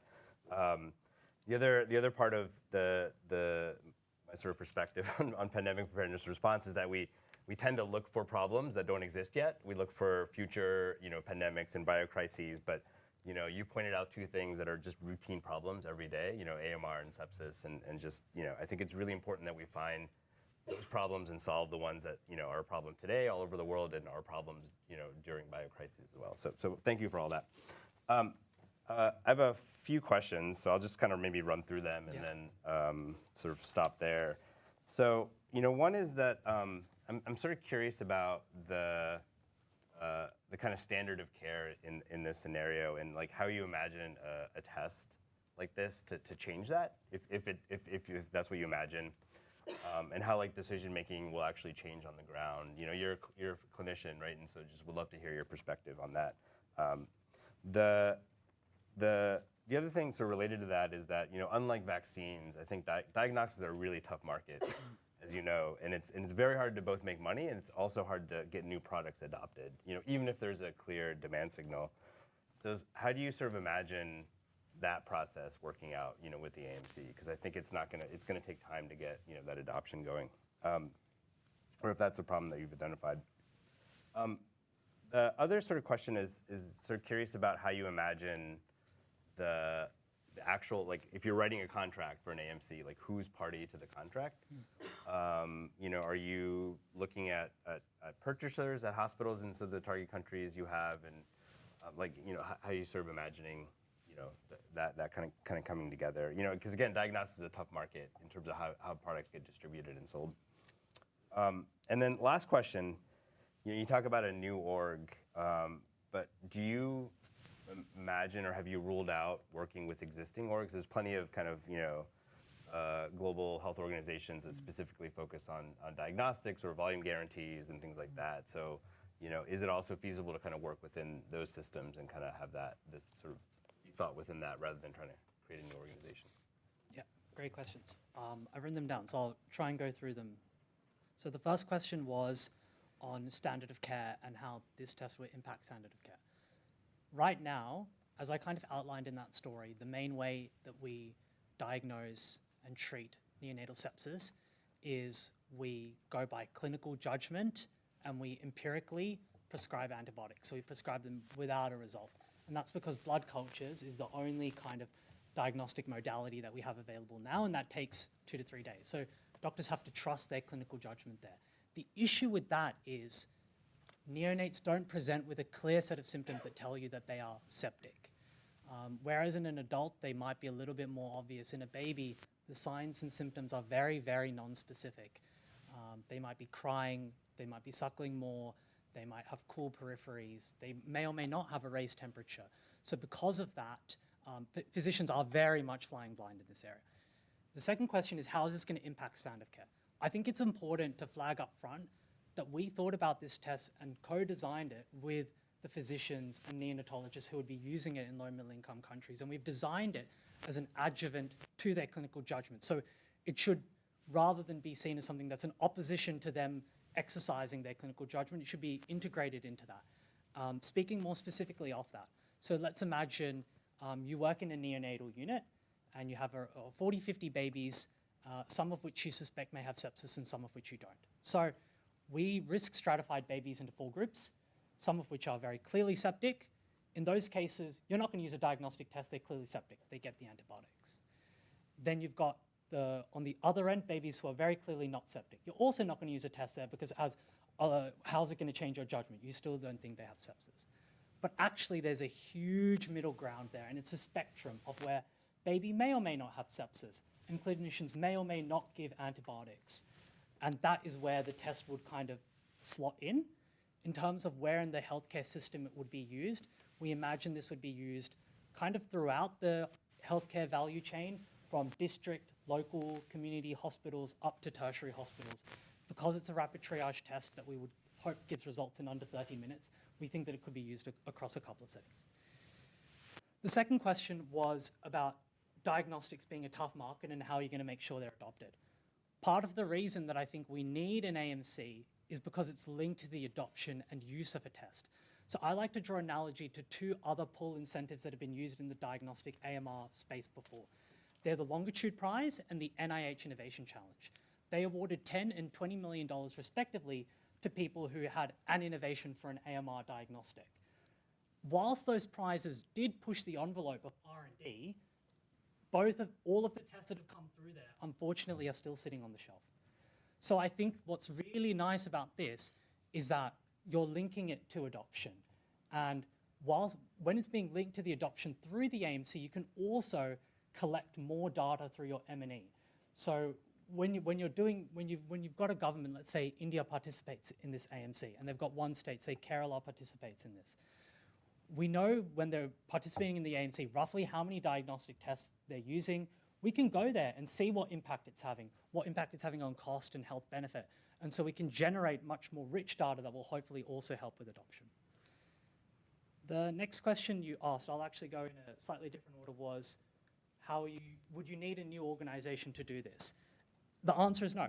I think that there are credible organizations who could do the various different parts of this. So my mental model for this is I think there's 3 things we need for this to be a reality in terms of the AMC. One is we need the health and economic expertise to make sure the AMC mechanism works. Secondly, I think we need someone who can house and disperse the top-up payments that would be made. And then thirdly, we need someone who's really good at in-country work to help us build those partnerships with low middle income countries and also help with that monitoring and evaluation piece that I said before. So I imagine we're going to have a coalition of organizations that fit some or all of those. And I think for each of those, organizations exist. And I think now we're at a really critical junction where we can mobilize those organizations and get them now all to sit together and to make this work. Oh, one quick follow-up question. Sorry, I forgot this. So do you imagine it to be one, like what are your ideal sort of technologies that are there? Are they instrument-based? Are they not instrument-based? And if they're instrument-based, like how does that fit within the AMC structure that you've proposed? You know, $5 per test, like who pays for the base cost? And yeah, so I think it's a really good question. What would the test look like in your hand? I think the model that we have for the test looking like in your hand is similar to the COVID rapid antigen test that I'm sure we're all quite familiar with. So we want something that can be done by someone with relatively little expertise and training that will give, it has to be a 2-step process or less and give a result in under 30 minutes. So we wouldn't necessarily exclude someone having a white box machine, but we would have to figure out exactly what pricing that would need to have to make sure it stayed under that price. But our preference would be for something that is a standalone little device that you can use, because that is really critical for scalability. Yeah, so that's kind of the test that we envision. And in terms of where we are in terms of technological readiness level for that, because I think that was an implicit kind of question there. I said in the talk that such a test is technologically feasible, and I don't think I said that flippantly. So if we think about, we did a mapping of where all the diagnostic companies are now working on this and where they are. We have some that are in universities still developing their tests. Some are kind of starting that clinical validation trial step, and they're using several different technological approaches. So we know that there are some diagnostic companies that are already in the pipeline. So we have some assurance that this could be done. And what we hear time and time again from diagnostic developers is, yeah, we could probably do this, but like no one's asking for it. There's no demand. And that's a really reassuring thing for me to hear, because it tells me that the AMC mechanism is more likely to work.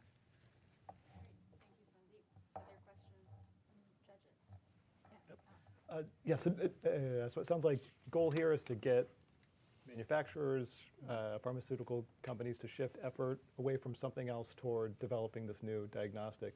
Do you have a sense of what they might be moving away from? Is it, are we moving folks away from other sepsis treatment and screening? Are we moving away from other maybe less impactful things?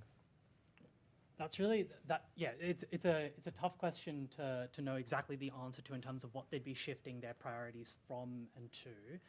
The thing I would say, firstly on that, is that diagnostics in general receive very, very little money. So I'd imagine that if it was to be shifted from something, it might be from another portfolio entirely, so not from diagnostics, or if it's within diagnostics, if we think about the 3 or 4 biggest companies like bioMérieux working on it, they do work on acute respiratory tract infections, they do work on adult sepsis, so I'd imagine that perhaps they would shift some of their resources from there across. A related question to that, have you talked to these companies and sort of tested that this is, the incentive structure is compelling enough to get them to work on this? And like what have been the early indications there? Yeah, so we've spoken to them, we've spoken to quite a few about, about this. They are reserved to say what amount of money it would take for them to shift their priorities. And I also am not sure if they would give a completely frank answer to it. But talking to companies like La Roche or like bioMérieux, we've gotten answers on what the cost of R&D, regulatory approval, and commercialization would be. And we've plugged those into our model in terms of how large the AMC should be and what the top-up payment structure should be. Whether or not they then follow through with that, it's a bit of a like chicken and egg kind of situation, but we have factored in what the activation energy and cost would be from them into our pricing. Any questions from the audience? Yes.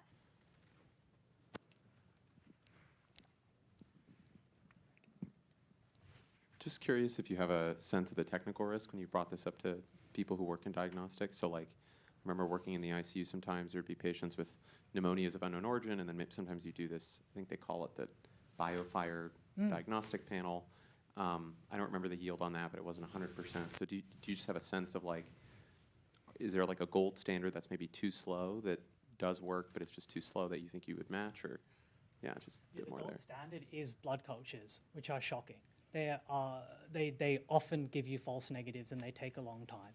So even if a test, in our TPP, we've set out sensitivity and specificity kind of minimum parameters of 90% for each of those. But given that right now you have very little other than your clinical judgment to go on, even if a test is 90% sensitive and specific, which is what we've set out, it's far better and gives the clinicians far more information to update their judgment on whether a baby has sepsis or not right now. So I think even though, like hypothetically, there could be some risk of a clinician ordinarily would have prescribed antibiotics, but they got a negative test and therefore didn't, because of how much we overprescribe right now, I think that risk is relatively lower. Other questions? I guess maybe Sandeep, you can ask your like, how well do we understand sepsis question? Because I guess, like, what is it that when they think the test, let's say the test works really well, and they're like, we don't think it's something that antibiotics would work. What is the alternative path that they're going down? Which is, like, do we understand it well enough to, because you could imagine a world in which part of the reason for is like, you know, prescribing antibiotics is bad. That's why they don't want to do it. But that versus like, oh, there's actually, if I don't think it's, you know, something that antibiotics work, I'm now going to double down on this other thing. And what is that when it comes to, maybe you can add to this, but like, that's, I guess, one question of like, what is their mental model for the Yeah, like what, when you get it, well, first of all, what do you imagine the test to be, actually? Maybe that's another question. Are we looking at the presence of a bacterial infection, which is, I think, is the sort of assumption going in, or, you know, more immune dysfunction that results from an infection? You know, there's like I think there's a lot of debate in the field, right, of what sepsis actually means. I think the other part of that is if the definition of sepsis continues to change as it has in the past, should we be doing more basic research first? Is now the right time? Before you answer, I think Claire had a last question. Just to pile it We've got on. a little train going. Yes. I was going to actually ask you about you mentioned bioMérieux and La Roche. What about, I mean, a couple of Indian companies emerged during the pandemic. So are you looking at local, lower cost manufacturing capacity, for example? Yeah, I'll answer that one first. Yes, we've been talking to diagnostic developers in low middle income countries as well, because they tend to be working on costs that are, on tests that are cheaper, and there, of course, is a preference for endogenous tests. I think they're also more likely to be rolled out easier, so we've been talking to them as well. On the whole, they tend to be smaller, but I think that there are some that are showing promise, and I think the pandemic has actually kind of brought to the fore the capacity of some of those diagnostic companies. The second, going backwards, we were talking about, you know, what would this test actually be testing for, and what's the interaction with that with the changing definition of sepsis? So, I think I don't really need to state this, but one of the whole benefits of an AMC is that it's solution agnostic. So there are a couple of different ways that we could do this. So the vast majority of cases of neonatal sepsis, and by vast majority over 98%, are bacterial infections. So we would be telling whether or not a baby has a bacterial infection or not. And sorry, I just lost my train of thought there. So apologies, what were we talking about?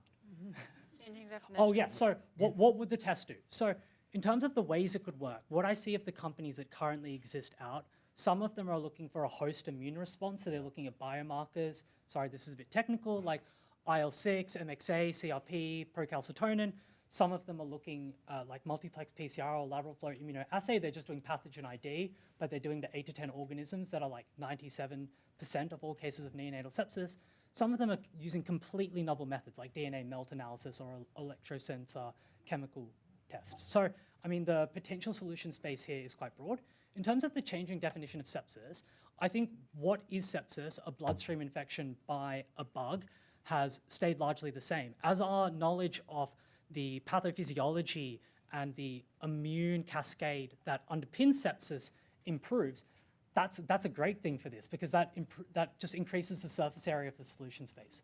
I would posit that we probably, although we don't understand a lot about how the immune system works in neonates, we probably have enough information out there and enough potential different technological approaches that we could come to a test. So I would say that we probably have enough of the theoretical underpinnings. But on a more meta level, like in medicine, we have treatments and work on new diagnostics for therapeutics when we have a very poor understanding of the pathophysiology anyway. So in my eyes, that should never be a barrier, because otherwise we're probably going to wait forever.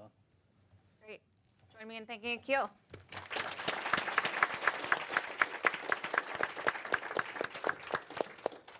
All right, last but not least, we have our final pitch from Duke Margolis Institute for Health Policy team, led by Dr. Mark McClellan, on pull mechanisms for repurposing generic drugs, followed by comments by Kumar Garg, and then Q&A.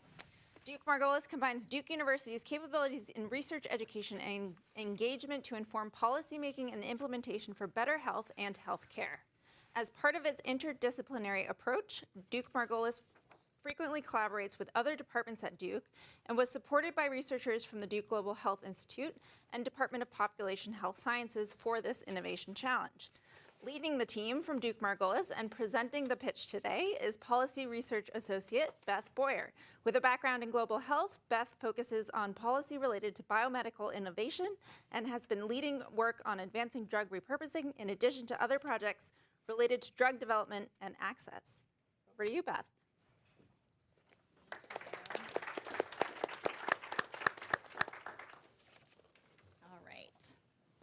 All right, so I'm sure that everybody in this room is aware that when new drugs enter the market, they're becoming increasingly more and more expensive. And the high cost of drugs has become a crucial issue for patients, providers, and policymakers. But what if there were low-cost generic drugs already on our pharmacy shelves that could offer affordable, new, and life-saving treatments for patients? Well, most drugs have more than one potential use. In fact, the first FDA approval is usually just the tip of the iceberg for a drug. And conducting research on new uses for generic drugs, also referred to as generic drug repurposing, can help unlock the full potential of these drugs. Generic drug repurposing also offers multiple advantages. It requires fewer steps, lower research and development costs, and results in cheaper drugs. It also can help address R&D gaps where there may be commercially unattractive areas for research and development. There are some examples of generic drugs that have found new uses already. So one popular example from the COVID-19 pandemic is the drug dexamethasone, which was repurposed as a treatment for hospitalized patients during the early days of the pandemic. Another example is the drug thalidomide, which was originally used as a sedative and later was repurposed as a treatment for leprosy, and then later was again repurposed for multiple myeloma. So these examples demonstrate the potential in existing drugs. However, most generic drugs are unfortunately never researched once they become a generic for additional uses. And this is a shame because when a drug becomes generic, this is a moment that's ripe with opportunity because it's now more affordable and accessible than ever.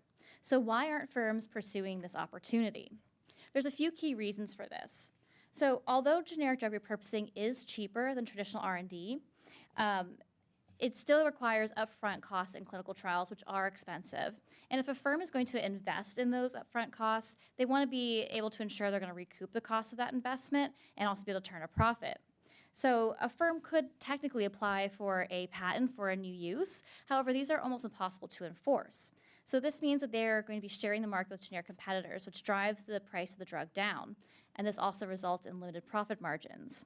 This ultimately makes this an unattractive option for firms to invest in.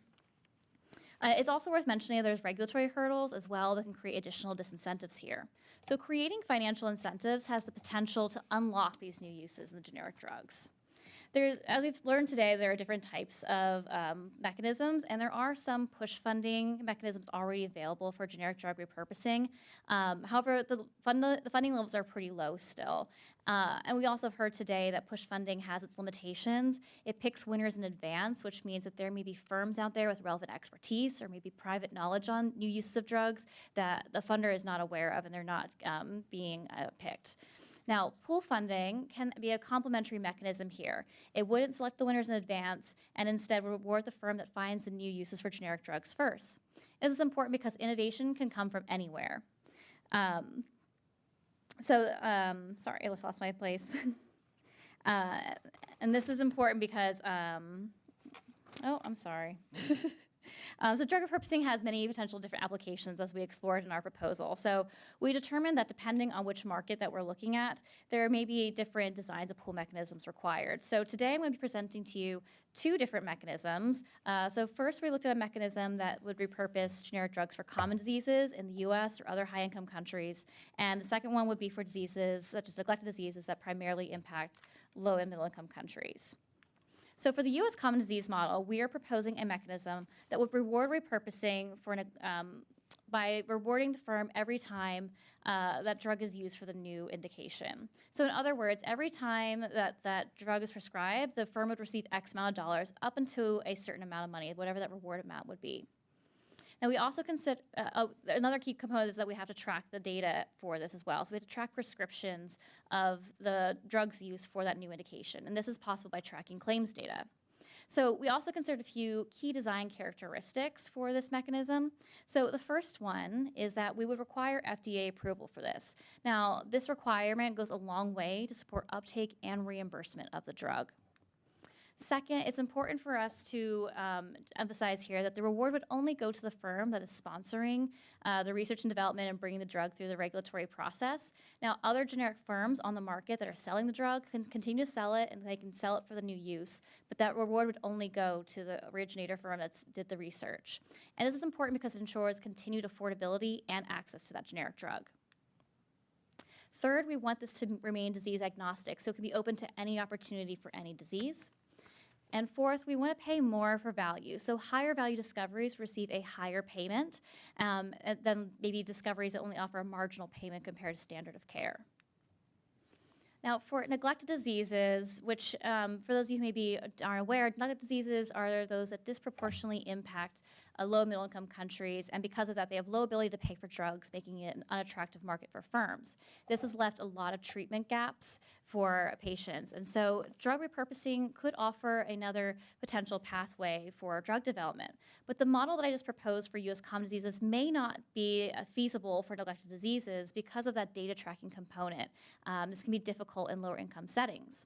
So I'm going to present to you a design that has 4 key differences. So the first difference is the way that we make the payout. Instead of linking it to use, we're going to be offering a one-time lump sum payment upon success. But importantly, our success metric is also different here. So instead of requiring regulatory approval, we are going to require inclusion on World Health Organization treatment guidelines. And we determined that this is the most impactful way to ensure that it's adopted by impacted countries and included in disease elimination programs. Third, we would also need to set a list of eligible diseases for this program, and there are some pre-existing lists of diseases that are considered neglected that can be drawn on for this. And the fourth key difference is we also want to make sure that there's some component of this that's supporting access, and so this could be through something like a volume guarantee contract that is in addition to the payout mechanism. Now, I'm sure you're wondering how large a reward are we talking about here? And so, as I mentioned previously, we want to reward for value, and this applies to both mechanisms. So we want to make sure we're incentivizing the highest value discoveries that we can. So therefore, we're going to be scaling the reward amount to the value of the drug up into a certain amount that would be reasonable for a funder to pay. Now, for common diseases, this would be up to $550 million per repurposed generic drug. And for neglected diseases, it would be up to $200 million per repurposed generic drug. We base these maximum amounts based on what we estimate as the necessary amount to incentivize firms, but we also had to set this cap to ensure that we're not excessively rewarding firms. You may imagine if we're scaling to health impact, there could be drugs where, there could be diseases where there's no current treatment, and so having a new drug would be a significant health impact, which might become infeasible for a funder to pay. So now that we have an idea what the reward amount would be, we want to know, is it worth it? Is it worth investing in this pool mechanism? So on a face value, if we compare generic drug repurposing to traditional drug development, the cost to bring a drug through all the development process to market for new drugs is about $2 billion, according to some estimates. But we're saying here that the most a funder would have to pay would be $550 million to repurpose one generic drug. But we also decided to take a look closer at the societal returns that could be generated from this as well. So since we had 2 different mechanisms here, we decided to take a few examples within each of these to calculate what those societal returns would be. And what we found was that for every $1 invested by the funder, for common diseases, we could find returns from $5 up to $38. And then for neglected diseases, we found even greater societal returns, all the way up to $1,600 for malaria as an example. So we feel like this really demonstrates the potential here for generic drug repurposing to have high societal impact. So when we're thinking about next steps, we understand that implementing a pool mechanism has challenges. We would need someone who is going to fully fund and manage the program and take that on and make it sustainable. So what we're suggesting today is that we create a pilot program that would require a funder to commit to rewarding just 1 or 2 generic repurposed drugs up front. And this could hopefully draw in some quick wins of promising lead candidates and be a proof of concept for this idea. And then that can be used to inform a more sustainable long-term program and maybe any other additional steps that might be needed, such as legislation. So in summary, it's our view that a pool mechanism for generic drug repurposing can really do a lot to unlock the potential of these drugs already on our pharmacy shelves, to find a cheaper way of doing R&D, and also to find more affordable treatments for patients. Thank you so much. I also want to acknowledge the incredible team that worked with me on this, and I'm happy to take your questions.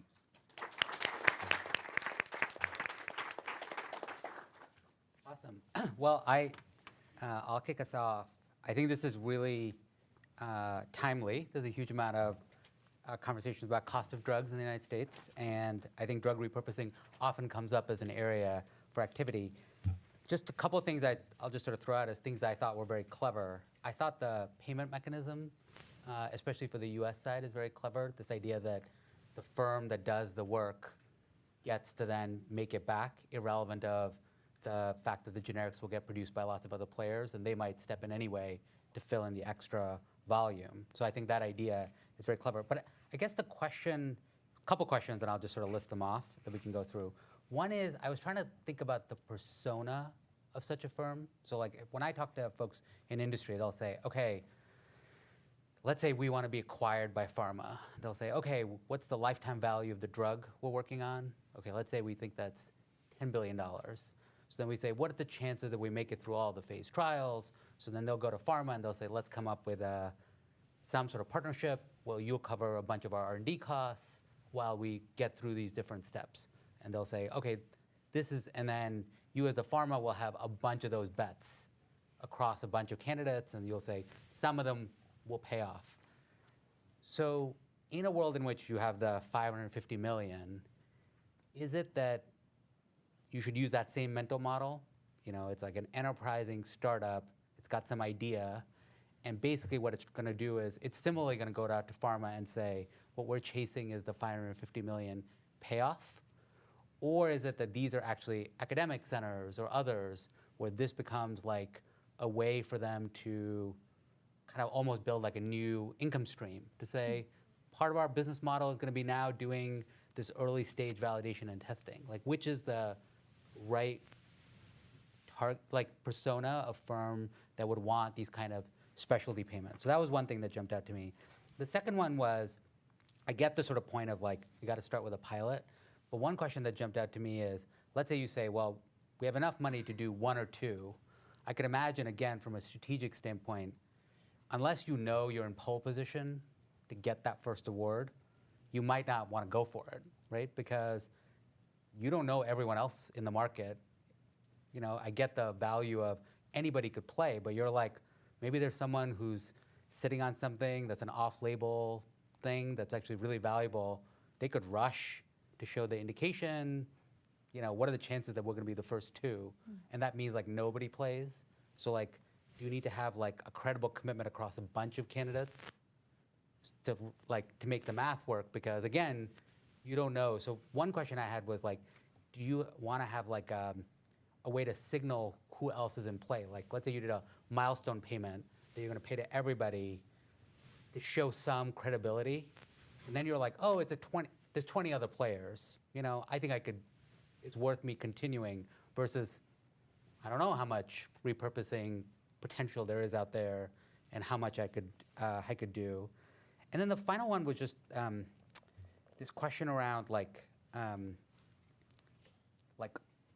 I don't really know the world of off-label use. And so I was trying to figure out in my head, this sort of said the trigger is FDA approval, right? Like the FDA says, but, you know, I was quizzing Sandeep on this earlier, but like this question of like, well, do you need FDA approval for a doctor to prescribe and get the reimbursement?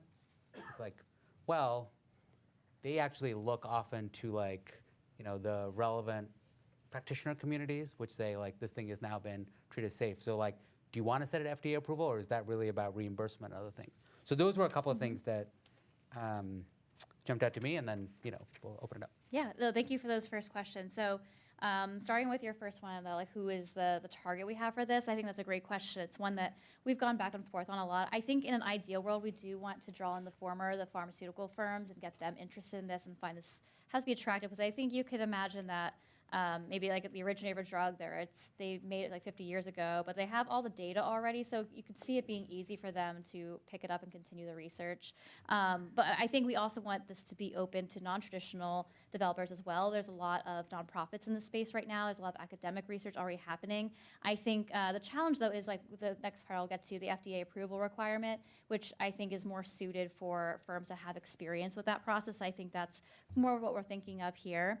And then as far as the pilot, and you raised a good point here, and I don't think we've really thought through the specifics of it enough.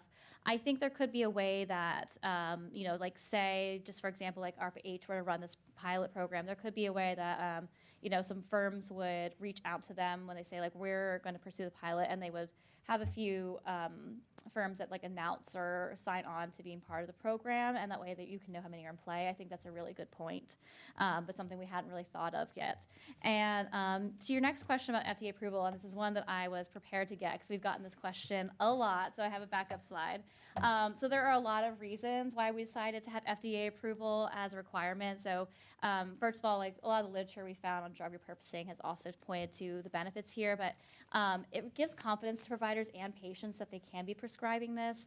It helps to address liability issues, data collection issues. I think reimbursement is the big one. We found that when we looked specifically at CMS, and it does not reimburse off-label use, except for in some rare occasions. There's a whole process you have to go through to make that happen, an authorization process. So it becomes a lot more challenging. And so we really feel that FDA approval, it really supports greater uptake and reimbursement. And also, it's important to mention that use of the drug is part of the mechanism. So if you want to be used more, FDA approval is a big step to helping increase the use of that drug. So yeah, that's a great question. Thank you. Mm-hmm. Other questions? Go for it. Yeah, thanks. Great proposal. I wanted to ask about the global piece, the volume guarantee. And it struck me, I like that you have a different model and that you're using the WHO guideline integration.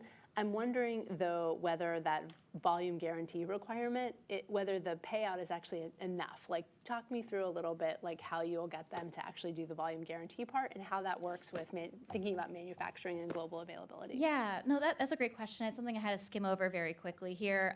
Let me just go. So here's a slide where I kind of, it's a little complicated, but this is how I've mapped it out. And so the idea is that, you know, we have the one-time prize payment that would go to a successful developer, but then the developer could, in some cases, maybe be like an organization like DNDi that maybe doesn't have the manufacturing capacity. And so we want to make sure that there's some way of still making sure that the drug was being purchased and being used in these countries. And so the idea of the volume guarantee would be that the funder of the mechanism would also guarantor this contract, but then would also be engaging activities to encourage procurement. So whether that's through an agency such as Global Fund, maybe it's working with countries, maybe it's working with a group like MedAccess who can help to also create some demand for the drug. So this is kind of the general idea of how we're thinking through that volume guarantee. It's kind of being an add-on. It's not really any additional funding to the developer, but just kind of another step to make sure that the drug is reaching the countries that need it. So the donor would handle it, Yes. working with the developer. Yeah. Got it. Thanks. There's sort of two proposals here. If you had to choose one, which one would you choose? And do you think there's any value in kind of testing them sequentially? Oh, that's a really tough question. I mean, so my background's in global health, so I feel like I was more drawn to the neglected disease mechanism, but I do think there's so much potential in the US one, and it could maybe even feasibly be used to find treatments for neglected diseases. So I think there is a lot of potential there. I do think there is a possibility to be able to test both these at the same time, because I think they would require completely different funders. So I think typical global health funding organizations would probably be the most likely funder for the neglected disease mechanism, whereas I think the U.S. common disease mechanism would probably be more likely to be funded by the government. So I think it is possible to be able to run either a pilot or to at the same time be setting up programs for both of these. So on the U.S. side, quick question on so if a participant runs a trial for repurposing and the result is negative, and they don't get any label expansion or FDA approval or anything, then does basically like they don't get anything from that? Is that right? Right. So how do you sort of think about the risk there? Because there's an enormous amount of kind of capital risk there on that front, and like, do you actually imagine people like being amenable to participating? And then sort of related to that, like I noticed it's kind of open-ended in terms of like you're not prescribing any particular kind of areas. I would think that, you know, maybe to start off, it would probably make a lot of sense to like pick a high-need area and then actually incentivize multiple bets and actually create an infrastructure, like a trial infrastructure or something, where you can actually like shave off a lot of those capital costs, right, and reduce that, spread the risk at least. Right. So I was curious if you sort of thought through some of those other mechanisms. Those are great. I'll start with your second question first, and that's something that we've gone back and forth on a lot, whether or not we should specify disease area. And I think the reason we went with it being open-ended is because we don't really know where the best matches are. So if we were to limit the disease scope in any way and realize like, oh, there's really no good candidates for generic drugs that could be repurposed, then you miss out on a lot of other opportunities. So we don't necessarily have a strong sense of where the best opportunities are, because it's really just so unexplored. I think there's some really exciting things coming forward, like AI platforms that can do the matching, which might help better inform this, but it's still very new and underway. So I think keeping it open-ended has that benefit. We just really don't know where the best matches are. And then to your first question on like the risk of failure to firms, that is something we've thought about a little. I can't say I have the best answer for what that would be. I think we would hope that ideally this would also draw in additional push funding that would help to fund some of those early stage trials and to help get it moving. But I do see like, yeah, there is still that risk of failure. I guess the other thing worth mentioning though is that, you know, the overall costs are still low compared to the other risks they would take on drug development. Yeah. So, it's still a but pretty high it's still capital something cost. to consider though. Yeah. Yeah.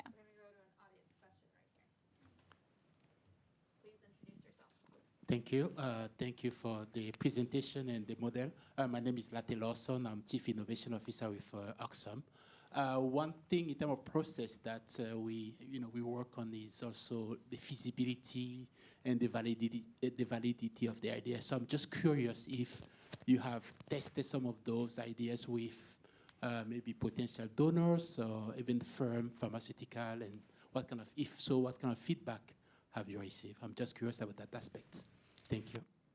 Yeah, that's a really good question. So I have had one conversation with someone from a U.S. funder who actually seemed like they might be more interested in the neglected disease mechanism, which was interesting.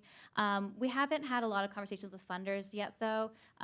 We were having conversations with firms to kind of see if this would be something that would interest them to incentivize development. But I think initially what we've found is that there is definitely interest in like the neglected disease mechanism for a few funders. But yeah, we still haven't gone out and really pitched this idea too far with them. Yeah. Another audience question.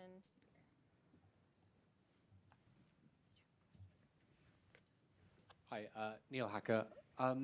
This gets back to the capital expenditure point, but for the common diseases case, there's no prize and just a kind of payment on use to the original kind of person who pushed the drug through. Just to clarify, does that payment on use, so even if it was a different generic drug manufacturer that produced the drug, if it was prescribed for the case, the subsidy goes back to the original one who funded? Yes, that's correct. So the subsidy is based on all prescriptions, no matter who the firm making the drug is. So it would capture the entire, so if we're talking the U.S. market, it would capture the entire U.S. market for prescriptions of that drug for the new indication, and that would go only to the firm that did the research. Sure. Just a quick, can you, you very quickly talk through sort of how you'll, rack and stack assess the various candidates that come back in terms of social value. Can you talk a little bit more about just, I was thinking a little bit about if you understand the point on keeping the aperture quite open so that because you don't know where the best things will come from. On the other hand, on the back end, it's hard to evaluate when they're so heterogeneous. And I wondered how you thought about just the assessment piece. Yeah, that's a great question. I mean, that definitely was challenging, and it was easier for neglected diseases because obviously we could select a few from lists that exist. But for the U.S. common diseases, honestly, one big consideration was how feasible it is to model the health impact. We had considered doing diseases such as like obesity or depression, but those are a little bit more difficult because there's so many other factors at play. But we wanted to try to pick some diseases where we had seen some signals of where there was some drug repurposing action happening or some research, and also where we felt that there could be significant impact. Like preterm birth was selected because there is no treatment at all right now to prevent preterm birth. So we felt like this was an exciting example, and there is some research being done on potential repurposing there as well. So that's kind of what we thought about when we selected those diseases. But I think it would be interesting to explore other ones and maybe go a little bit deeper and see what the different potential societal benefits would be. Alex, did you have a question? Yeah, this is more for the neglected tropical disease side, but is there a concern about drug resistance when we're repurposing an old drug? A concern that we're expanding it to more people, more risk of resistance? Yeah, that's a really good point. I think it would depend on the class of drug we're talking about, and it is open-ended to being so many things. But yeah, I think that would be something we'd want to weigh in this. And one thing, as we've kind of thought about the weeds of the mechanism, is that there should be some kind of like technical advisory group for the mechanism too that can kind of be reviewing some of these like potential candidates and can kind of inform, inform the developer early in the process, like if this is something worth pursuing as well or not, and maybe they can flag issues like that. Yes, last question. Is there a way to sell this generic drug repurposing thing to health systems as, negative results are useful too. So some drugs are used off-label, and this costs money, and it's sometimes unclear what the evidence base for this is. So there might be a case for, if it works, great. This company gets some money. If it doesn't work, health systems can stop spending money on this. I guess if the political economy for not paying for a drug after a trial shows it doesn't work is there. So there's like an interesting counter here. I wonder if you've thought a bit about that angle.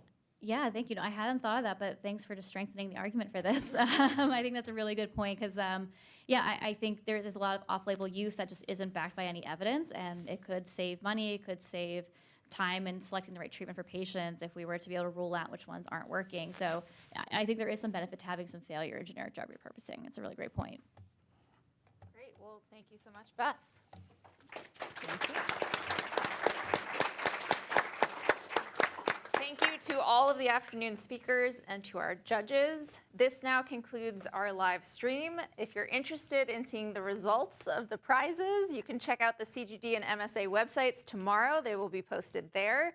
For those in the room, we will now take a brief break for a reception and reconvene here around 5 p.m. for the announcement of the prizes.